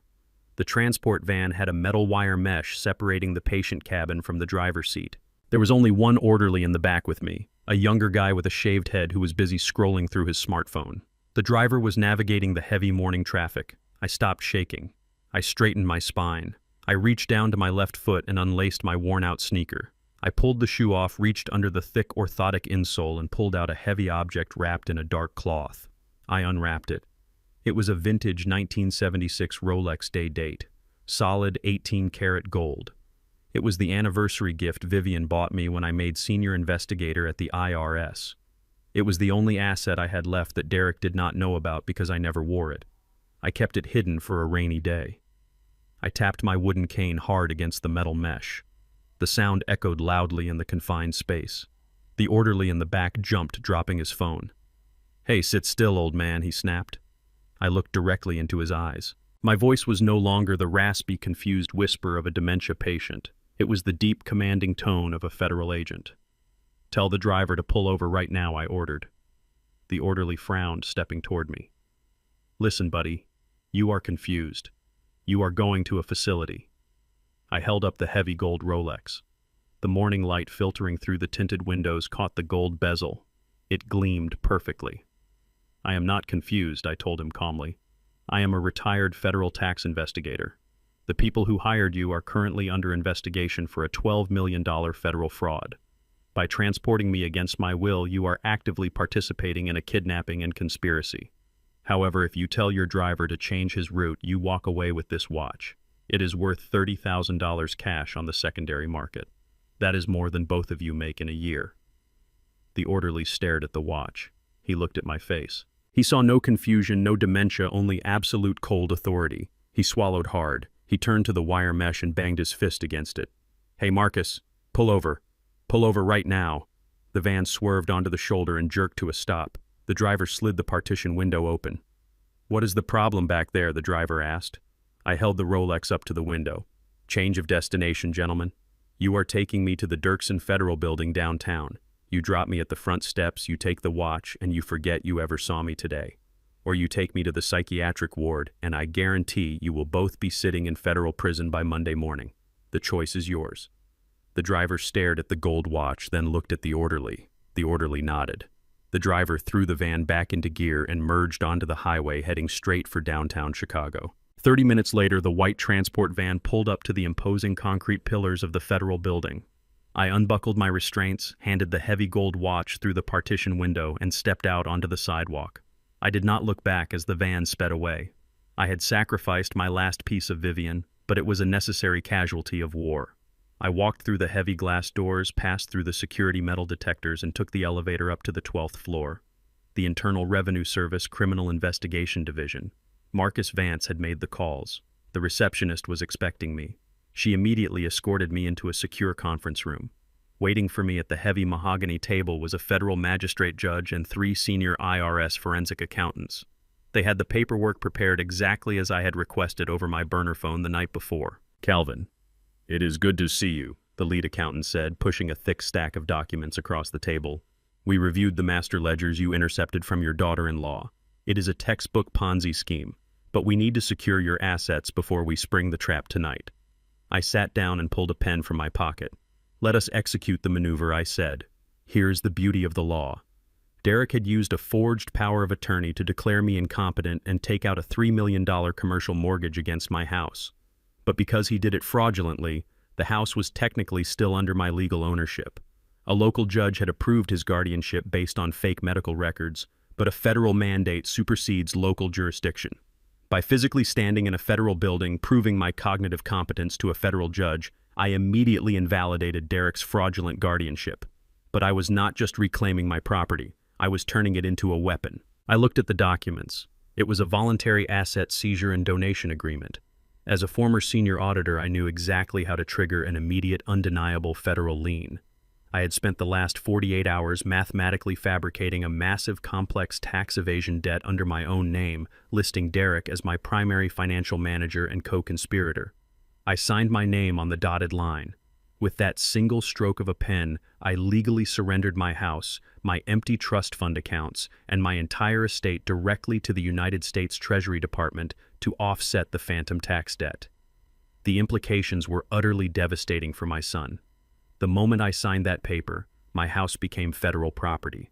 The $3 million commercial loan that Derek had taken out to fund Chloe's fake tech company was now backed by an asset owned by the U.S. government. By default, Derek had just committed federal bank fraud, defrauded the United States Treasury, and secured a loan using stolen government collateral. It was a Category 1 financial felony. It carried a mandatory minimum sentence of 20 years in federal prison. The magistrate judge stamped the document and signed his name. "It is done," Calvin the judge said softly. "The house is ours. The accounts are frozen under federal seal. If your son tries to move a single dollar of that loan money tonight, he is moving stolen government funds." I stood up from the table. The heavy, suffocating weight I had carried for the past year was gone. My wife was murdered in her bed.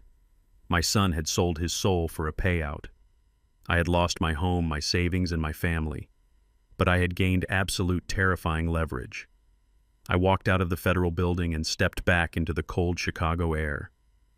The sun was beginning to set over the city skyline. Somewhere across town in a luxurious 5-star hotel, Chloe and Derek were drinking champagne, shaking hands with wealthy investors, and celebrating their impending escape to Dubai. They thought the old man was rotting in a padded cell. I hailed a taxi and gave the driver the address of the Grand Plaza Hotel. It was time to crash the party. It was time for the final audit. A year after my wife Vivian passed away, I finally found the courage to open her old bedroom. I hired a repairman to fix what I thought was a simple hidden water leak behind the drywall. I was just pulling into the church parking lot when my phone rang. The repairman sounded terrified. His voice was shaking so hard I could barely understand him. He said, "Cal, go home right now, but go alone. Do not tell your son. Do not tell your daughter-in-law. Just get here." When I walked back into that room and saw what was waiting for me behind the plaster, I realized my entire life was a lie. My name is Calvin. I am 71 years old, and for 35 years I worked as a forensic auditor for the IRS in Chicago. I spent my life hunting down hidden assets, exposing frauds, and breaking down complex lies. But I never realized the biggest fraud of all was living under my own roof. Before I tell you how I systematically dismantled my own family piece by piece, let me know where you are watching from in the comments below. Hit like and subscribe if you believe the truth always comes to light no matter how deep you bury it. The Grand Plaza Hotel was a towering monument of glass and steel in the heart of downtown Chicago. Tonight it was the epicenter of corporate greed. I stood in the damp, dimly lit service alley behind the hotel, shivering slightly in the cold night air. I was not alone. Trey was standing next to his battered plumbing van, and leaning against the brick wall was Liam. The kid looked exhausted, pale, and terrified. But he had done exactly what I asked. Liam handed me a plastic security badge. He told me Chloe was so frantic about the server breach that she completely forgot to revoke his physical building access. The badge was active. Liam also handed me a folded piece of paper. It was the technical floor plan of the grand ballroom. He explained that the audio and visual control room was located on a small mezzanine level suspended right above the main stage. That was the nervous system of the entire gala.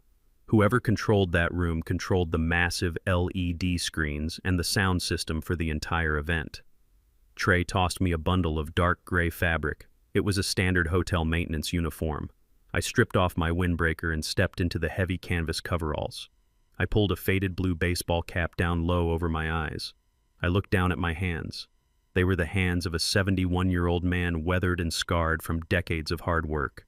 I fit the part perfectly. To the billionaires and tech investors drinking champagne upstairs, a man in a gray maintenance uniform was completely invisible. I was a ghost. We moved into the hotel through the underground loading dock. Liam swiped his badge at the service elevator. The light blinked green and the heavy metal doors slid open. I told Liam his part of the mission was over. I told him to get back in Trey's van and wait for the federal agents to secure the building. But Trey shook his head. He grabbed a rolling trash cart from a utility closet and told me he was coming with me. He said Vivian baked him pies when his family had nothing, and he was not going to let me walk into a lion den alone. I did not argue. An auditor knows when to accept a valuable asset. We took the service elevator up to the ballroom level. When the doors opened, the contrast was staggering. The service corridor was concrete and fluorescent lights, but through the swinging double doors at the end of the hall, I could hear the muffled sounds of a string quartet and the steady hum of hundreds of wealthy people talking. Trey and I pushed the heavy plastic trash cart down the corridor. I stopped by the crack of the swinging doors and looked out into the main hall. The room was breathtaking. Crystal chandeliers hung from the ceiling. Waiters in white jackets circulated with trays of expensive champagne and caviar. And right in the center of it all was my family. Chloe was wearing a stunning black evening gown. She was smiling, laughing, holding a glass of champagne and shaking hands with an older man I recognized as a prominent venture capitalist. Derek was standing right beside her in his tailored tuxedo. He looked arrogant, powerful, and completely at ease. They were celebrating.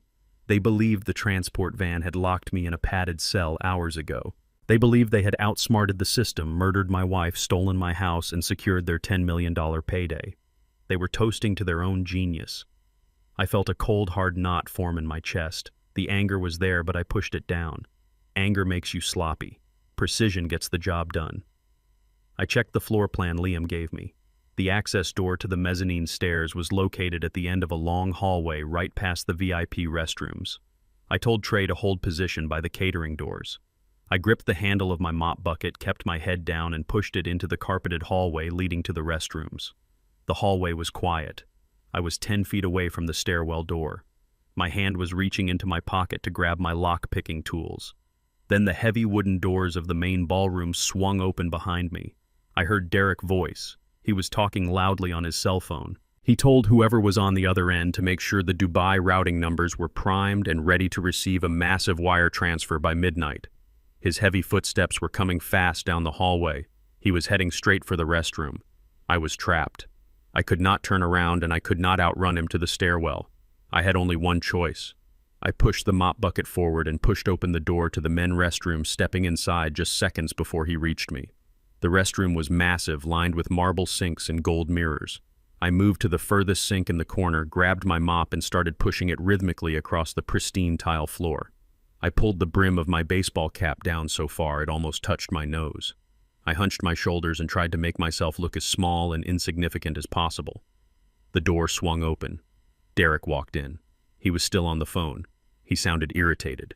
He said he did not care about the transfer fees, he just wanted the money offshore the second Chloe finished her presentation. He walked over to the row of sinks. He stopped at the sink right next to where I was mopping. He was less than 3 feet away from me. I could smell the expensive scotch on his breath. My heart slammed against my ribs like a sledgehammer. My grip on the wooden mop handle was so tight my knuckles turned white. If he looked down, if he paid attention for just 1 second to the old black man cleaning the floor next to him, the entire operation would collapse. He would call his security team, they would drag me out the back door, and Marcus Vance would never get his live money laundering evidence. Derek put his phone on the marble counter and turned on the gold faucet. He splashed water on his face. He looked at his reflection in the mirror. He adjusted his bow tie. He was looking right at the mirror, and the mirror reflected the entire room. I kept mopping the same square of tile over and over. I did not look up. I breathed through my mouth to keep silent. Derek narrowed his eyes. He stopped adjusting his tie. His gaze shifted in the mirror, focusing on the reflection of the janitor standing behind him. He tilted his head slightly. He opened his mouth to speak. He was putting the pieces together. Before the first word could leave his lips, a catastrophic, deafening crash echoed from the hallway outside. It sounded like a bomb going off in a glass factory. The sound of 1,000 shattering wine glasses and twisting metal ripped through the quiet corridor, followed immediately by the screams of the catering staff and the angry shouting of the hotel management. Derek jumped, startled by the massive noise. He cursed loudly, snatched his phone off the marble counter, and stormed out of the restroom to see what had happened, completely forgetting about the janitor in the mirror. I let out a shaky breath. Trey had delivered. My loyal friend had just rammed his heavy plastic trash cart directly into a massive display pyramid of expensive champagne glasses right outside the ballroom doors. He had created the perfect chaos. I did not waste a single second. I dropped the mop, slipped out of the restroom, and blended into the confusion in the hallway. Security guards and waiters were running toward the shattered glass. Derek was yelling at a hotel manager. Nobody was looking at the stairwell door. I walked swiftly to the access door. I pulled the flathead screwdriver from my pocket, wedged it into the simple hotel tumbler lock, and twisted hard. The lock clicked. I pushed the door open, slipped into the dark stairwell, and climbed the concrete steps as fast as I could. I reached the top of the stairs and stood in front of the heavy metal door marked audio-visual control. I had infiltrated the fortress. I was in position. I reached into my pocket and felt the cold plastic of the black USB drive. My son and his wife were down below, smiling for the cameras, waiting to collect their stolen millions. They thought they were the directors of this show, but they were about to realize the auditor was finally sitting in the control room. A year after my wife Vivian passed away, I finally found the courage to open her old bedroom. I hired a repairman to fix what I thought was a simple hidden water leak behind the drywall. I was just pulling into the church parking lot when my phone rang. The repairman sounded terrified. His voice was shaking so hard I could barely understand him. He said, "Cal, go home right now, but go alone. Do not tell your son. Do not tell your daughter-in-law. Just get here." When I walked back into that room and saw what was waiting for me behind the plaster, I realized my entire life was a lie. My name is Calvin. I am 71 years old, and for 35 years I worked as a forensic auditor for the IRS in Chicago. I spent my life hunting down hidden assets, exposing frauds, and breaking down complex lies. But I never realized the biggest fraud of all was living under my own roof.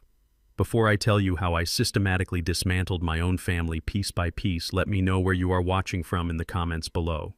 Hit like and subscribe if you believe the truth always comes to light, no matter how deep you bury it. The heavy metal door of the audio-visual control room clicked shut behind me. I turned the deadbolt, sealing us inside.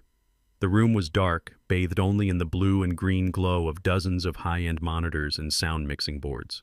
Through the massive tinted glass window that spanned the front wall, I had a perfect godlike view of the grand ballroom below. Was eating a slice of pizza, staring at a laptop screen. He did not even hear me come in.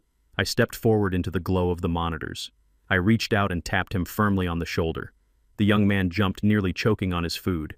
He spun his chair around, his eyes wide. He looked at me, taking in my faded baseball cap and my gray maintenance coveralls. He frowned, his initial shock turning into annoyance. He told me I was not supposed to be up there.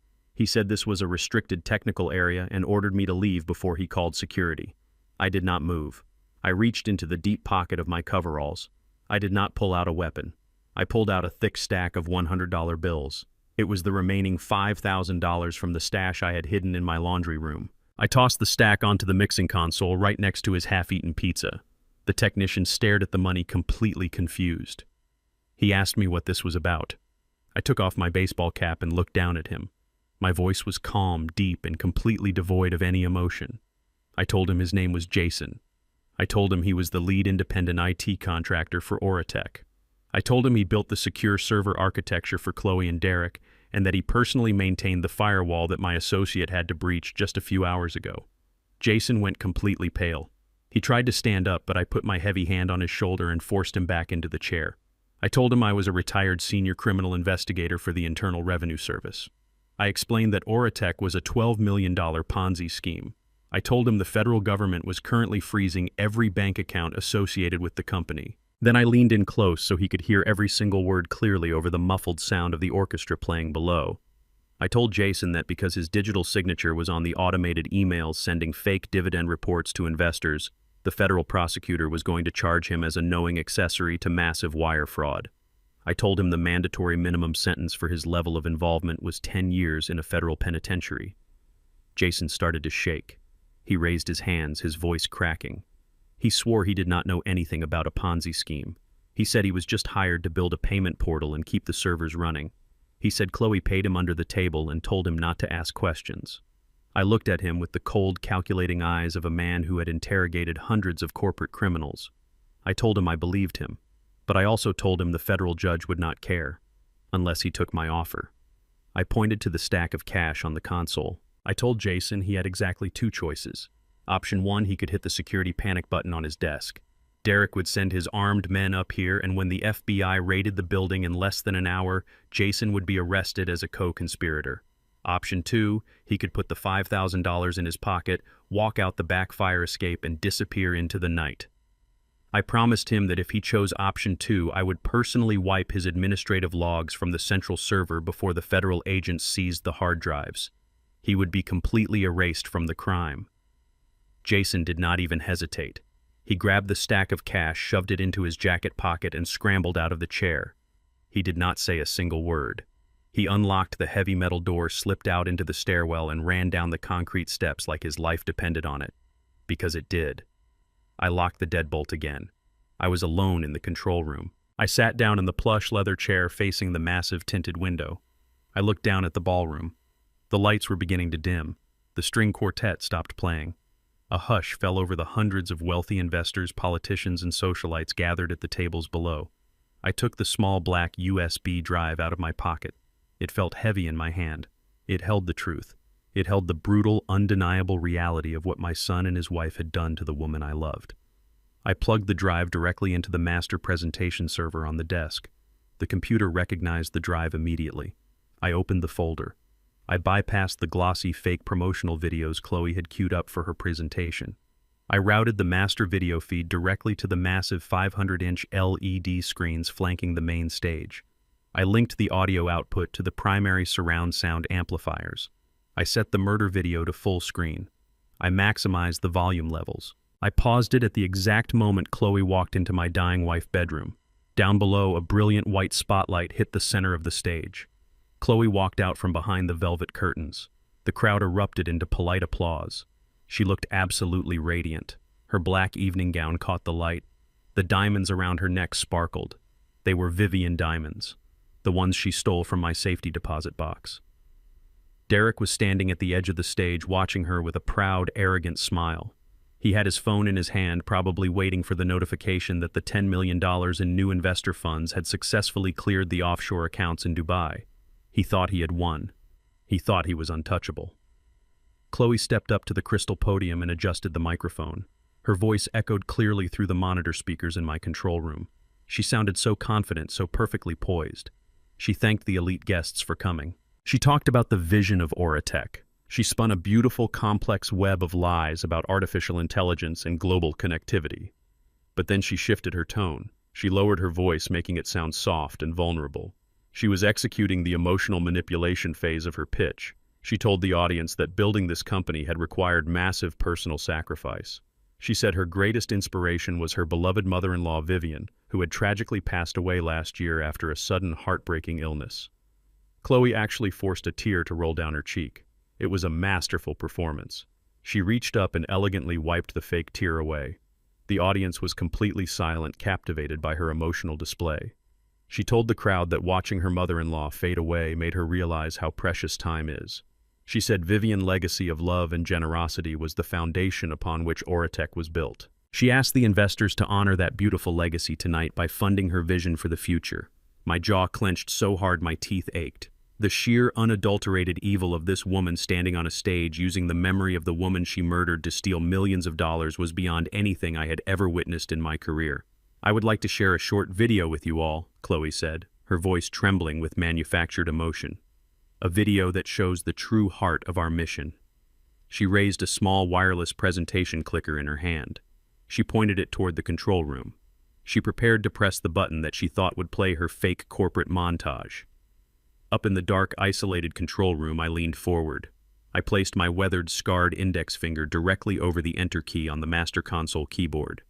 "Let me help you with that presentation, Chloe," I whispered into the empty room. I pressed the key. The final audit had officially begun. I pressed the Enter key on the master console keyboard. It was a single, simple motion. My finger came down, the plastic key clicked, and the digital command was sent through the fiber optic cables of the Grand Plaza Hotel. In my 35 years working for the Internal Revenue Service, I had signed documents that froze millions of dollars. I had given orders that seized mansions and yachts. But I had never executed a command as absolute and destructive as this one. Down in the grand ballroom, the lights dimmed perfectly. The audience of billionaires, politicians, and socialites fell into a hushed, respectful silence. They turned their attention away from their expensive champagne and caviar, directing their eyes toward the massive 500-inch LED screens flanking the main stage. They were expecting a slick, highly produced corporate video about the future of artificial intelligence. They were expecting to see the brilliant vision of Aura Tech. Instead, the screens flickered and cut to a grainy, low-angle shot of a dimly lit bedroom. The image was 50 feet tall. The date stamp in the bottom corner was unmistakable. October 12th, the day my wife was murdered. A murmur of confusion rippled through the ballroom. People shifted in their seats. Some of the venture capitalists frowned, perhaps thinking this was an avant-garde emotional marketing tactic. On the stage, Chloe turned her head to look at the screen. Even from the control room high above, I could see her posture stiffen. She raised her wireless clicker and mashed the button repeatedly, trying to force the system back to her presentation. But I had locked her out. The master console overrode all remote devices. The surround sound system of the ballroom was engineered for cinematic perfection. It picked up the audio from Vivian's hidden camera and amplified it to deafening clarity. The sound of high heels clicking against hardwood floors echoed through the massive hall. The bedroom door on the giant screens swung open. Chloe walked into the frame. The entire ballroom gasped collectively. There she was, 50 feet tall, wearing a casual sweater, walking into the room of a dying woman. The audience watched as the Chloe on the screen approached the bedside table. They watched in absolute silence as she pulled a small plastic bag filled with white capsules from her pocket. The crisp, amplified click of the plastic pill organizer opening sounded like a gunshot in the silent ballroom. I leaned closer to the tinted glass of the control room. I did not want to miss a single second of their destruction. On the screen, Chloe carefully removed Vivian red heart medication and replaced it with the white capsules of poison. The crowd below began to realize what they were watching. This was not a promotional video. The silence in the room shifted from respectful attention to creeping, icy horror. Then the heavy wooden door on the screen opened again. Derek walked into the frame. He was wearing a tailored business suit, holding a leather briefcase. He stood next to Chloe, looking down at his own mother, who was pretending to be fast asleep. The microphone picked up their voices with terrifying precision. The speakers blasted their dark, twisted secret to the hundreds of elite guests. "Is it done?" the digital Derek asked, his voice echoing off the crystal chandeliers. "Yes," the digital Chloe replied, tossing the real heart medication into her pocket. "She will not wake up from this batch. It is strong enough to stop a horse." Derek looked down at his mother. He did not look sad. He did not look conflicted. He looked impatient.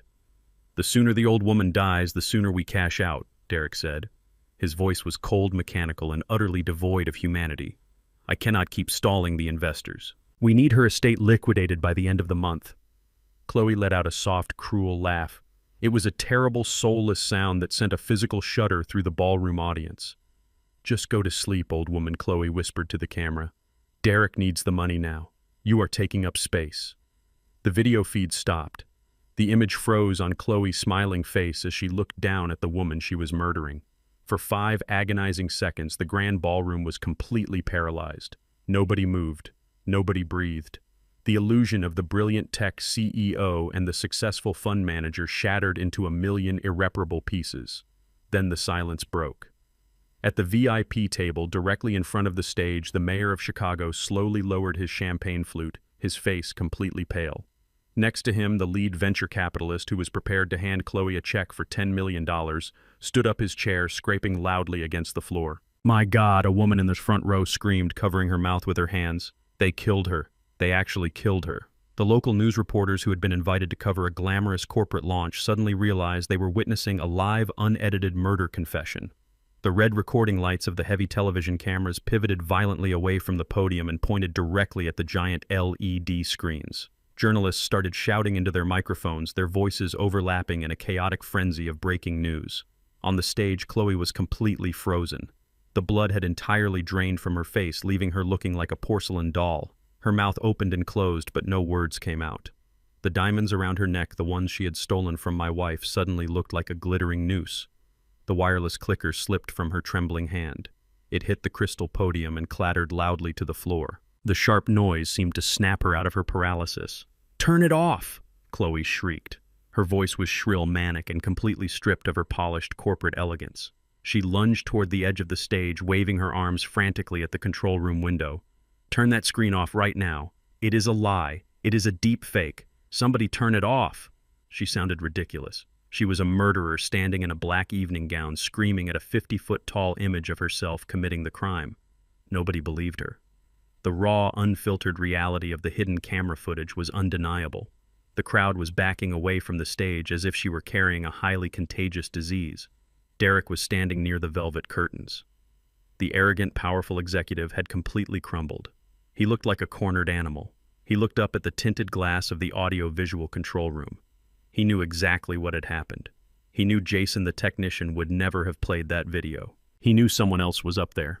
Derek pulled his cell phone from his tuxedo pocket. His hands were shaking so violently he almost dropped it.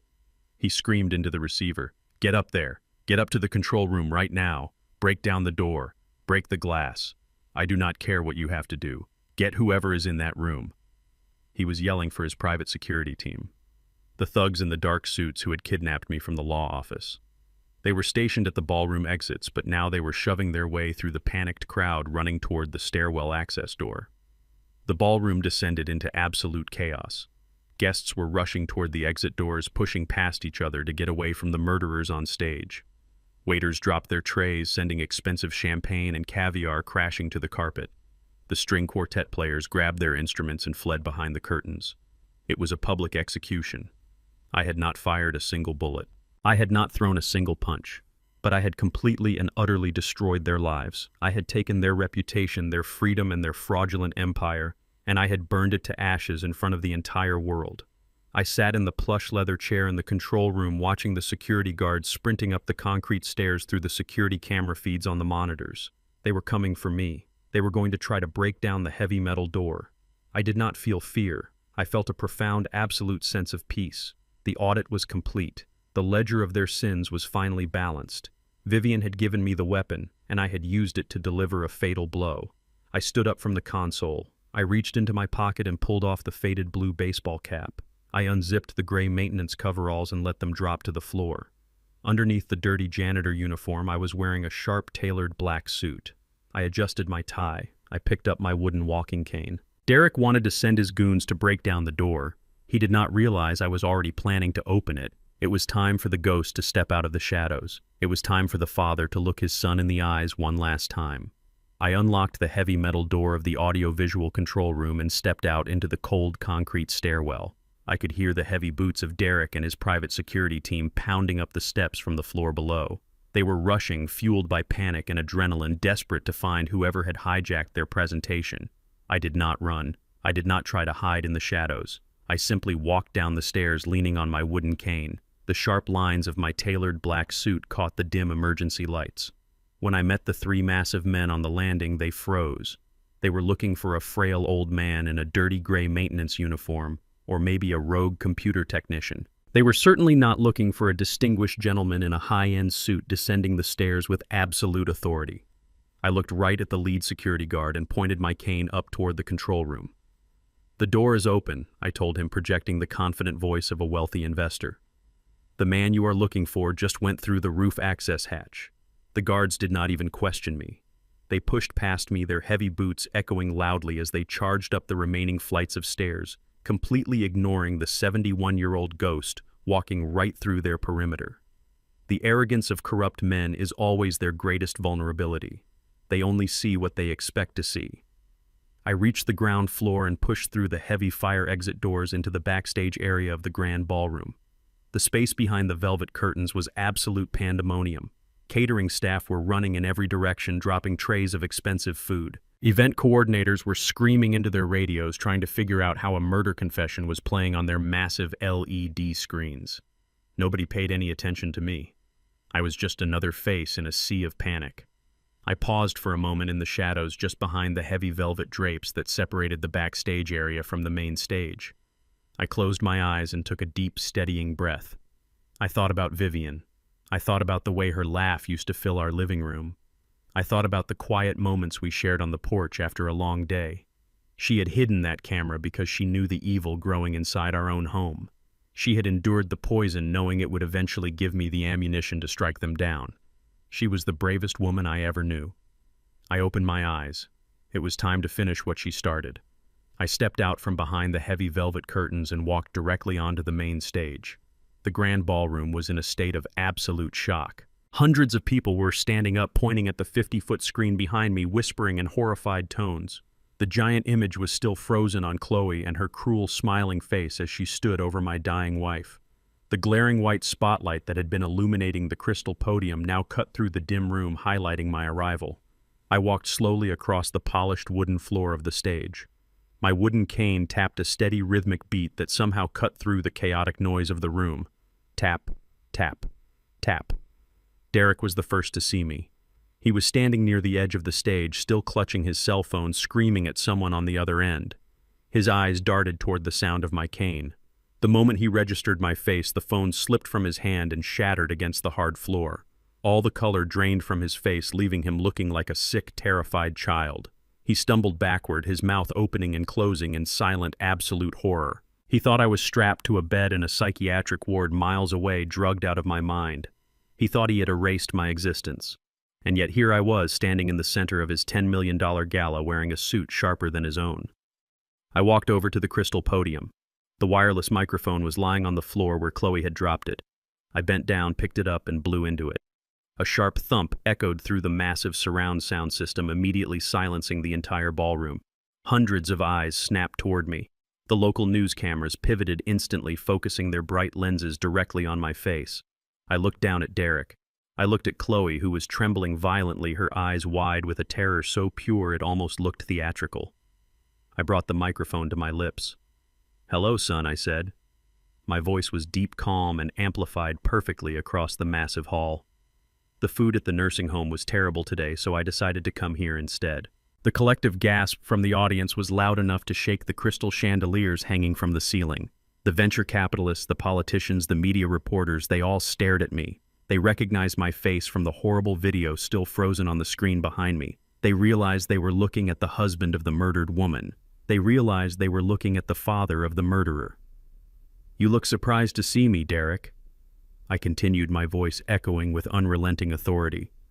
"Did you really think you could forge a medical decree, steal my life savings, mortgage my house, and lock me in a basement without me doing a little auditing of my own?" Derek could not speak. His legs gave out completely and he fell to his knees right there on the ballroom floor. The powerful investment fund manager was reduced to a weeping, hyperventilating mess. He knew it was over. He knew the entire world had just watched him sanction the death of his own mother for a payout. But Chloe was different.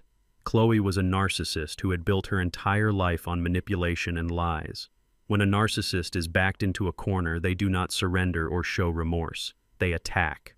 She snapped out of her paralyzed state, her face twisted into a mask of pure, unadulterated rage. She pointed a shaking finger at me, her diamond necklace glittering under the stage lights. "Do not listen to him," Chloe shrieked into the crowd. Her voice was shrill, desperate, and echoing wildly without a microphone. "He is crazy. He has severe schizophrenia. He has advanced dementia. My husband and I have the medical records to prove it." She turned to the audience, pleading with the wealthy investors who were already backing away from her in disgust.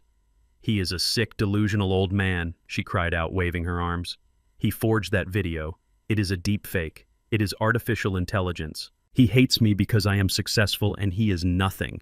He made the whole thing up to destroy my company." The crowd just stared at her. Nobody was buying the desperate lies of a woman caught red-handed on a 50-foot screen. The video was too raw, too real. The audio of her calling my wife an old woman taking up space was burned into their memories. But Chloe refused to stop. She turned her frantic eyes toward the back of the ballroom where the official hotel security guards were standing bewildered by the chaos. "Arrest him!" Chloe screamed at the top of her lungs, pointing directly at my chest. "Arrest him right now. He is a violent psychiatric patient. He broke out of a mental ward. He is dangerous. Get him off my stage." 4 large men in hotel security uniforms hesitated for a moment, looking at each other in deep confusion. But Chloe was the one who rented the ballroom. She was the client paying the massive bill.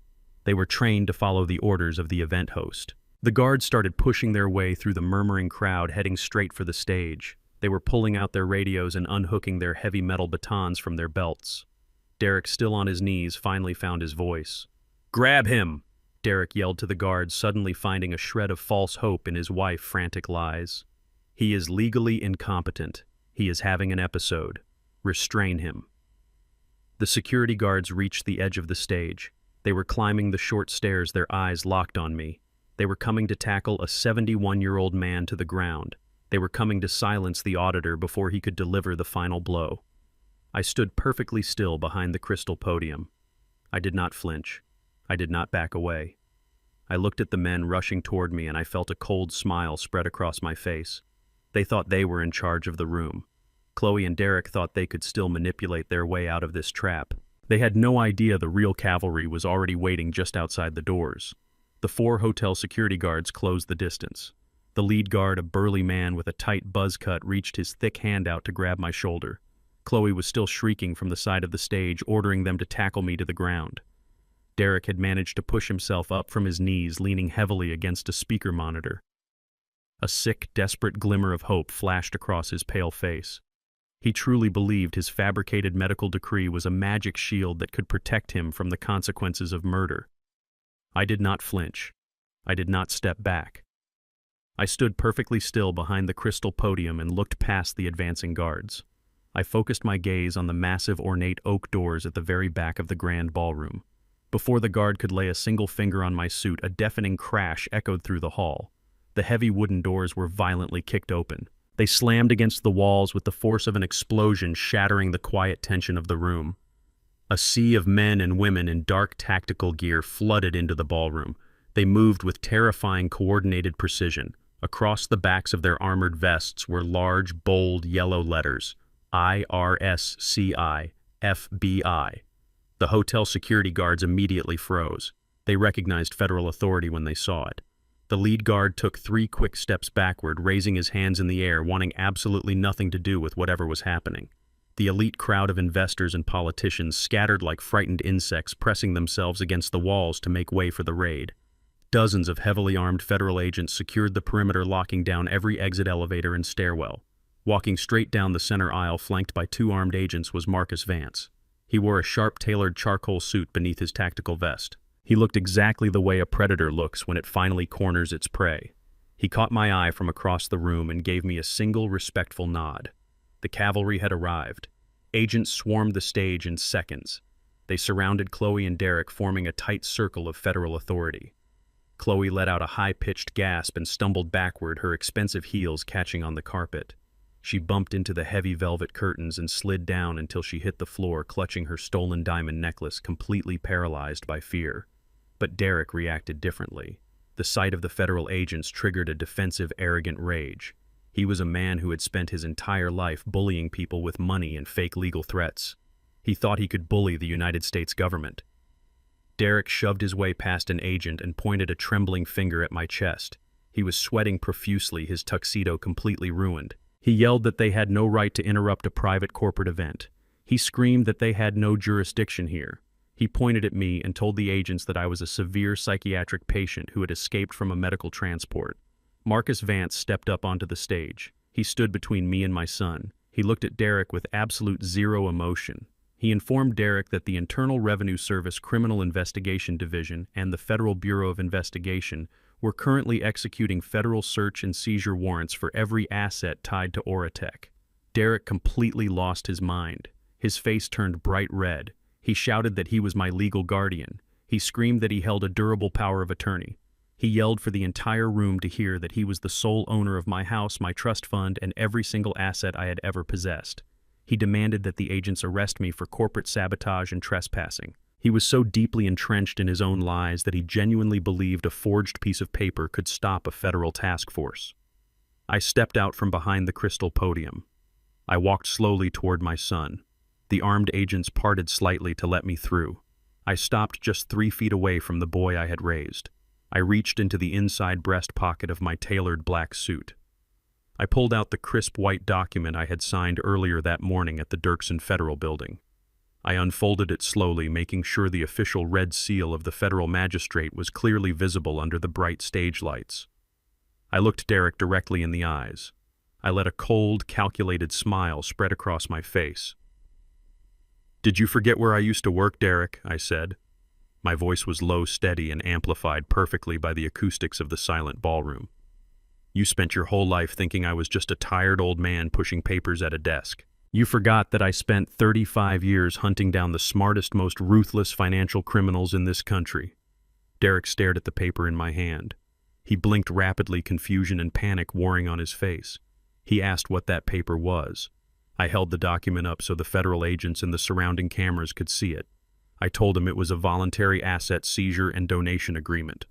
I explained that when I walked into the federal building this morning and proved my cognitive competence to a federal judge, his forged medical guardianship was immediately rendered null and void. Derek swallowed hard, shaking his head in denial. He said the house was his collateral. He said the $3 million loan was legally binding. I stepped even closer. I told him he was right about the loan, but he was completely wrong about the collateral. I explained that by signing this document, I had legally surrendered my home and my entire estate directly to the United States Treasury Department to offset a phantom tax debt I created specifically for him. The blood drained from Derek's face so fast he looked like a corpse. His mouth fell open. He finally understood the trap. I did not stop. I wanted to make sure he heard every single detail of his destruction. I told him that the house and all the accounts he thought he controlled were currently federal seized property. I told him that when he stopped making payments on that massive commercial loan and allowed the bank to foreclose, he was no longer defaulting on a private asset. You just used United States government property as collateral for a high-interest corporate loan, I told him, my voice ringing with finality. You defrauded the federal treasury to fund a $12 million Ponzi scheme. Marcus Vance stepped forward and put his hand heavily on Derek's shoulder. Marcus finished the audit for me. He told Derek that leveraging stolen federal assets constituted first-degree federal bank fraud. He told him it carried a mandatory minimum sentence of 20 years in a maximum security penitentiary, and that was before they even started talking about the murder charges. Derek's knees buckled again. He did not fall to the floor this time because two massive FBI agents grabbed him by the arms and held him up. He was completely broken. The arrogant, untouchable executive had been mathematically and legally annihilated by the very man he thought he had erased. I turned my back on him. The audit was closed. The ledger was balanced. I had used their own greed to build a cage they could never escape. Now the only thing left to watch was how quickly these two rats would turn on each other to save their own skin. The grand ballroom was suffocating under the heavy weight of federal authority. The elite guests, the venture capitalists, the politicians, they were all completely silent, backed against the walls like frightened spectators at a gladiator arena. On the stage, the reality of absolute destruction was finally sinking in for my son and his wife. I stood a few feet away, leaning on my wooden cane, watching the inevitable collapse of a criminal partnership. When you build a marriage on a foundation of stolen money and murder, there is no true loyalty. There is no unconditional love. There is only a countdown until the money runs out. And the money had just run out completely. Chloe was slumped against the heavy velvet curtains, her breathing shallow and frantic. She looked at the dozen heavily armed federal agents swarming the stage. She looked at Marcus Vance, whose face was a mask of cold stone. Then she looked at the bank of local news cameras still broadcasting live to the entire city. I watched the gears turning in her narcissistic brain. I saw the exact moment she calculated that Derek was no longer a useful asset. He was a sinking ship, and Chloe was not going to let herself drown with him. She was a survivalist, a parasite looking for a new host or a new lie to keep herself alive. She slowly pushed herself up from the floor. She smoothed out her ruined black evening gown. She forced a fresh wave of tears into her eyes, inhaling sharply to let out a loud theatrical sob. She raised her hand and pointed a trembling finger directly at my son. It was him, she screamed. Her voice echoed wildly through the silent ballroom, completely raw and unhinged. It was all him. He forced me to do it. Derek, who was barely being held up by two FBI agents, jerked his head toward his wife. His bloodshot eyes widened in absolute disbelief. He could not comprehend what was happening. He had forged medical documents for her. He had mortgaged his childhood home for her. He had sanctioned the murder of his own mother for her. And now she was offering him up to the federal government on a silver platter to save her own skin. Chloe did not stop. She stepped toward Marcus Vance, playing the part of the battered, terrified victim to perfection. "I did not want to hurt Vivian," she cried out, her voice dripping with fake anguish. "I loved her. But Derek was drowning in debt. He told me the investors were going to kill him if he did not get the capital. He gave me those pills. He told me that if I did not switch her medication, he would kill me too. I was terrified. He is a monster. I was just trying to survive. I am a victim here." The sheer audacity of her lie was staggering. In the giant video still frozen on the screens above, she was smiling. She was mocking my dying wife. There was absolutely no fear in her eyes when she dropped those poison capsules into the organizer. But she was desperate, and desperate rats will eat each other to survive. Derek stared at her. The shock on his face morphed into something else entirely. It bypassed sadness. It bypassed regret. It morphed into pure, unadulterated, blinding rage. The realization that he had destroyed his entire family for a woman who would sell him out in a heartbeat broke his already shattered psyche. "You lying witch!" Derek roared. The sound tore from his throat like a wild animal. It was a guttural scream of absolute betrayal. With a sudden explosive burst of adrenaline, Derek ripped his arms free from the grip of the two federal agents holding him. He lunged across the stage. He did not care about the heavily armed FBI agents surrounding him. He did not care about the flashing cameras. He only cared about destroying the woman who had just signed his death warrant. He tackled Chloe right into the crystal podium. The heavy glass structure shattered into a dozen pieces, sending sharp shards flying across the polished wooden floor. The microphone hit the ground, sending a deafening high-pitched screech of feedback through the massive surround sound speakers. The elite crowd in the ballroom screamed and scrambled further back toward the exit doors. Chloe let out a genuine shriek of terror as they crashed to the ground. Derek landed heavily on top of her, his tailored tuxedo ripping at the seams. He wrapped both of his hands tightly around her throat. He was squeezing with all the violent fury of a man who had lost absolutely everything. "I told you to do it!" Derek screamed, spit flying from his mouth as he strangled his wife on the stage. "You wanted the money for your fake company. You said she was taking up space. You murdered her. You ruined my life."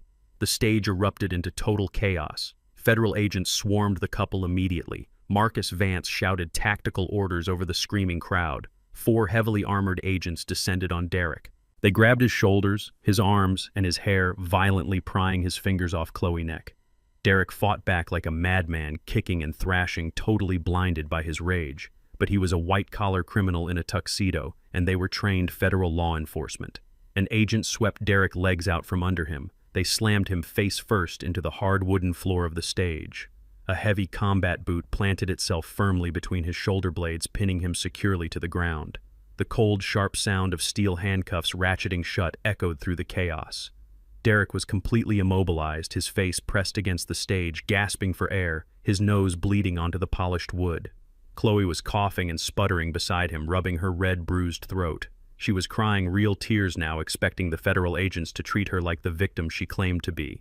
But Marcus Vance had seen the video. He knew exactly what she was. 2 female FBI agents grabbed Chloe by the arms. They hauled her up, roughly slammed her against the remaining metal base of the shattered podium, and pulled her arms behind her back. Chloe screamed that they were making a mistake, that she was forced into it, but the agents ignored her entirely. The handcuffs clicked tightly around her wrists. Marcus Vance stepped forward. His voice boomed over the remaining noise in the room. He read them their Miranda rights, citing federal wire fraud, bank fraud, money laundering, and conspiracy to commit murder.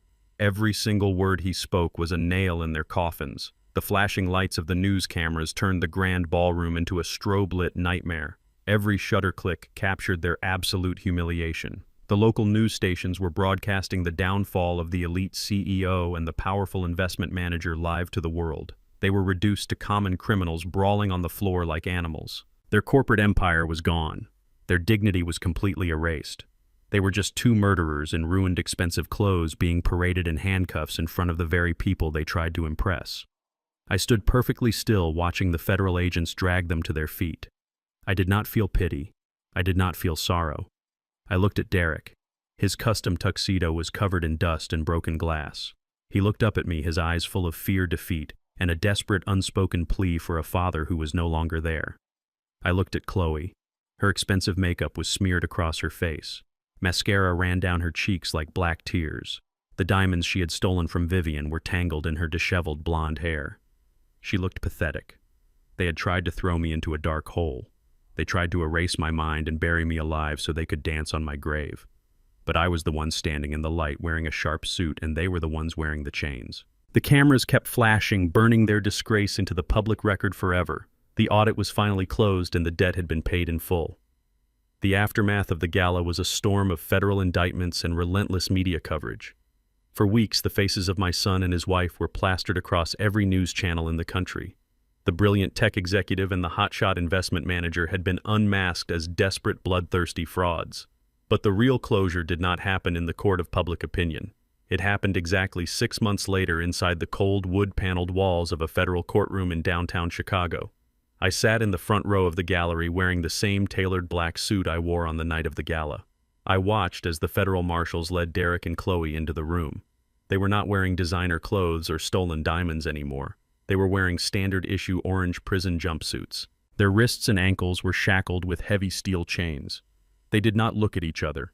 They were seated at separate defense tables. The toxic alliance that had murdered my wife was completely dead, replaced by a bitter mutual hatred. When the federal prosecutor called me to the witness stand, the entire courtroom fell dead silent. I walked up to the podium. I placed my right hand on the Bible and swore to tell the truth. I did not raise my voice. I did not show anger. I simply laid out the facts with the precise mechanical accuracy of an auditor presenting a final report. I detailed the forged medical decree. I explained the mechanics of the $12 million Ponzi scheme. But the absolute final blow came when the prosecutor submitted Exhibit A, the black USB drive. The lights in the courtroom dimmed. The video Vivian had recorded played on the monitors for the judge and the jury. Seeing Chloe swap the medication, hearing Derek say his mother was taking up space, the raw cruelty of it sucked the air right out of the room. 2 jurors actually wept. The defense attorneys for Derek and Chloe had absolutely nothing. You cannot cross-examine a video recording of a murder. You cannot negotiate with a confession caught on tape. The jury deliberated for less than 3 hours. The judge asked the defendants to stand. He looked at them with absolute disgust. He called their actions a calculated, monstrous betrayal of the most fundamental human bonds. He sentenced Derek to life in a federal penitentiary without the possibility of parole for the first-degree murder of Vivian Sterling. He sentenced Chloe to 40 years in a maximum security prison for conspiracy to commit murder, massive wire fraud, and international money laundering. Chloe collapsed into her chair, sobbing hysterically, begging the judge for a mercy that she never showed my dying wife. Derek did not cry. He just stood there, staring hollowly at the floor. As the guards led him away, he turned his head and looked at me one last time. I did not offer him a smile. I did not offer him forgiveness. I just stared back with cold, hard finality. He was no longer my son. He was just a closed file. With the masterminds locked in federal cages, I began the process of rebuilding the ruins they left behind. Because I had voluntarily surrendered my assets to the United States Treasury under the guise of a phantom tax debt, the federal government had absolute authority to freeze the properties and prevent the commercial bank from foreclosing. Once the fraud was completely exposed in court, Marcus Vance and his team of attorneys worked with the federal magistrate to nullify the forged power of attorney. The $3 million commercial loan Derek took out was declared legally fraudulent.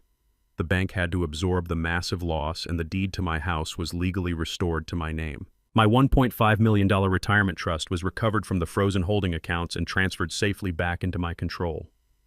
An auditor knows that debts must be paid and loyalty must be rewarded. I arranged a private meeting with Liam at a quiet diner downtown. The kid was still visibly shaken, but he was a free man. Because he had provided the live server data that matched my encrypted drive, the FBI granted him full unconditional immunity. He was completely cleared of any involvement in the Ponzi scheme. I slid a heavy envelope across the table to him. Inside was a cashier check for $100,000 drafted from my restored accounts. I told him it was severance pay for his nightmare and a seed fund to start a legitimate life.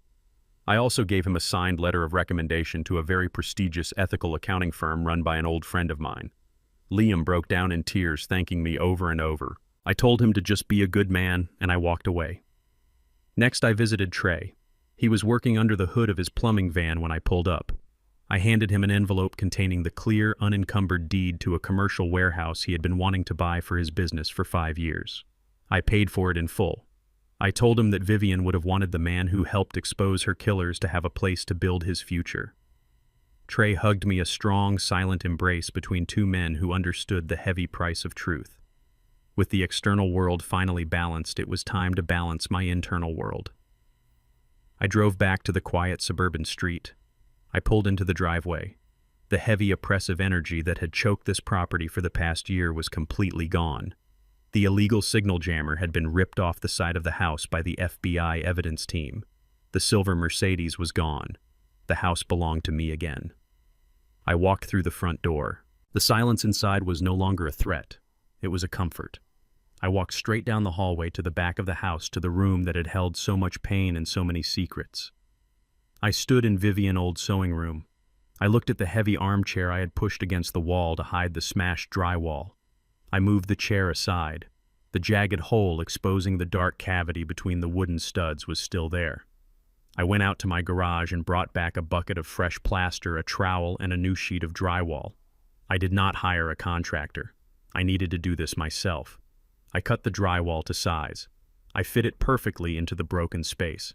I mixed the plaster and carefully, methodically smoothed it over the seams.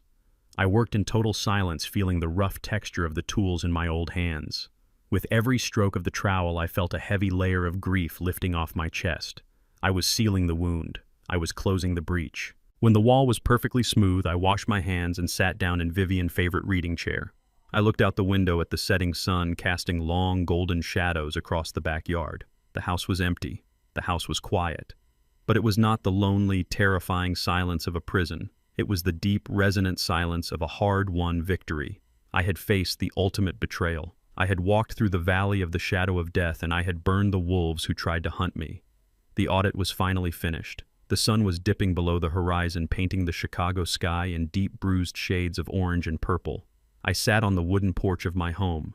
It was the same porch where Vivian and I used to sit every evening for 30 years. I held a ceramic mug of warm chamomile tea in my hands. The heat radiated through the thick ceramic, soothing the dull ache in my old joints. The evening air was crisp and carried the faint scent of approaching autumn, but I did not feel cold anymore. For the first time in over a year, the heavy, suffocating blanket of dread had been lifted completely from my shoulders. The house behind me was quiet. It was a profound, healing silence. I took a slow sip of my tea and looked back at the solid oak front door. Just months ago, this property was a battlefield. It was a prison where my own son and his wife tried to bury me alive. They had filled these halls with toxic whispers, fake smiles, and murderous greed. They looked at the hardwood floors I laid by hand and saw only dollar signs. They looked at the walls Vivian painted with so much care and saw only collateral for their fraudulent empire. But now all of that was gone. The federal agents had swept through.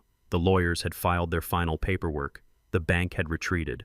I had scrubbed every inch of their lingering presence from this home. The expensive, soulless furniture Chloe bought with my stolen money was donated to a local charity. The electronic locks were ripped out and replaced with solid brass deadbolts. The house belonged to us again, to me and to the memory of my brave wife.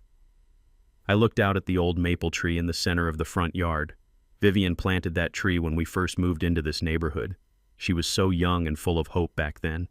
She said she wanted something with deep roots to watch over our family as we grew old. I realized now, sitting in the twilight, that she was the deepest root of all. She knew she was dying. She felt the poison working its way through her veins.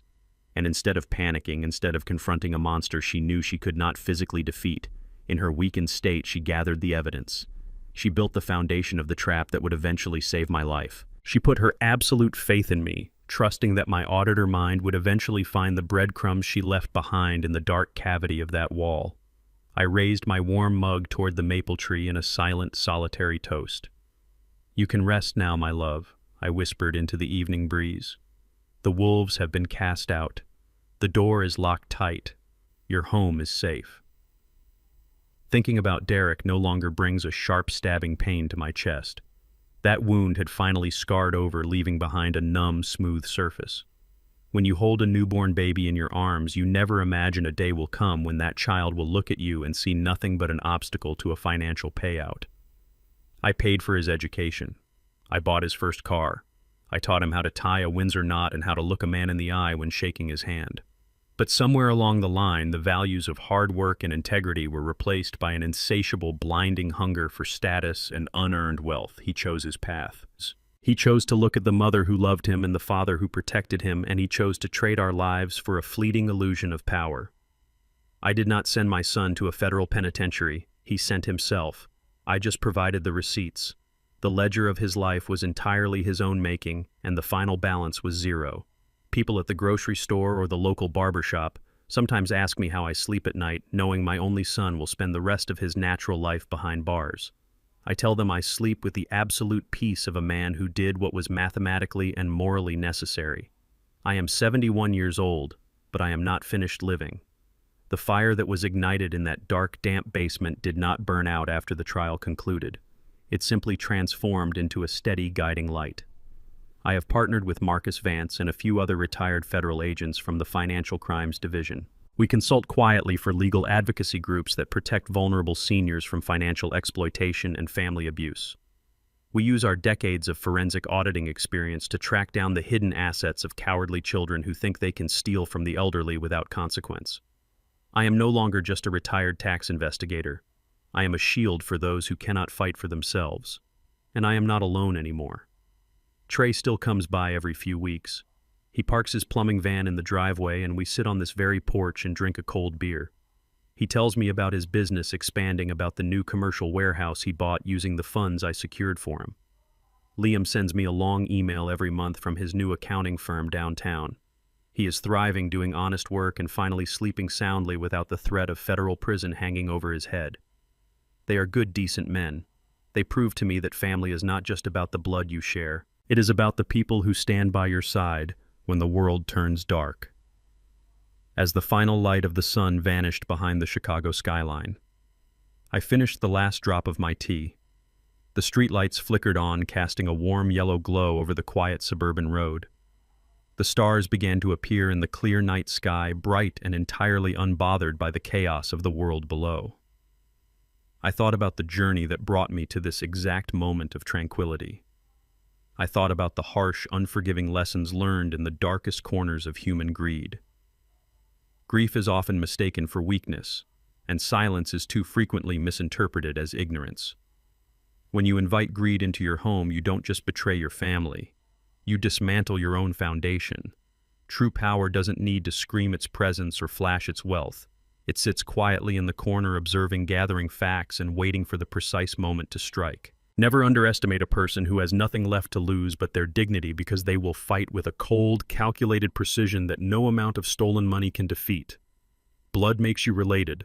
Loyalty makes you family. Did you enjoy my story? I would love to hear your thoughts.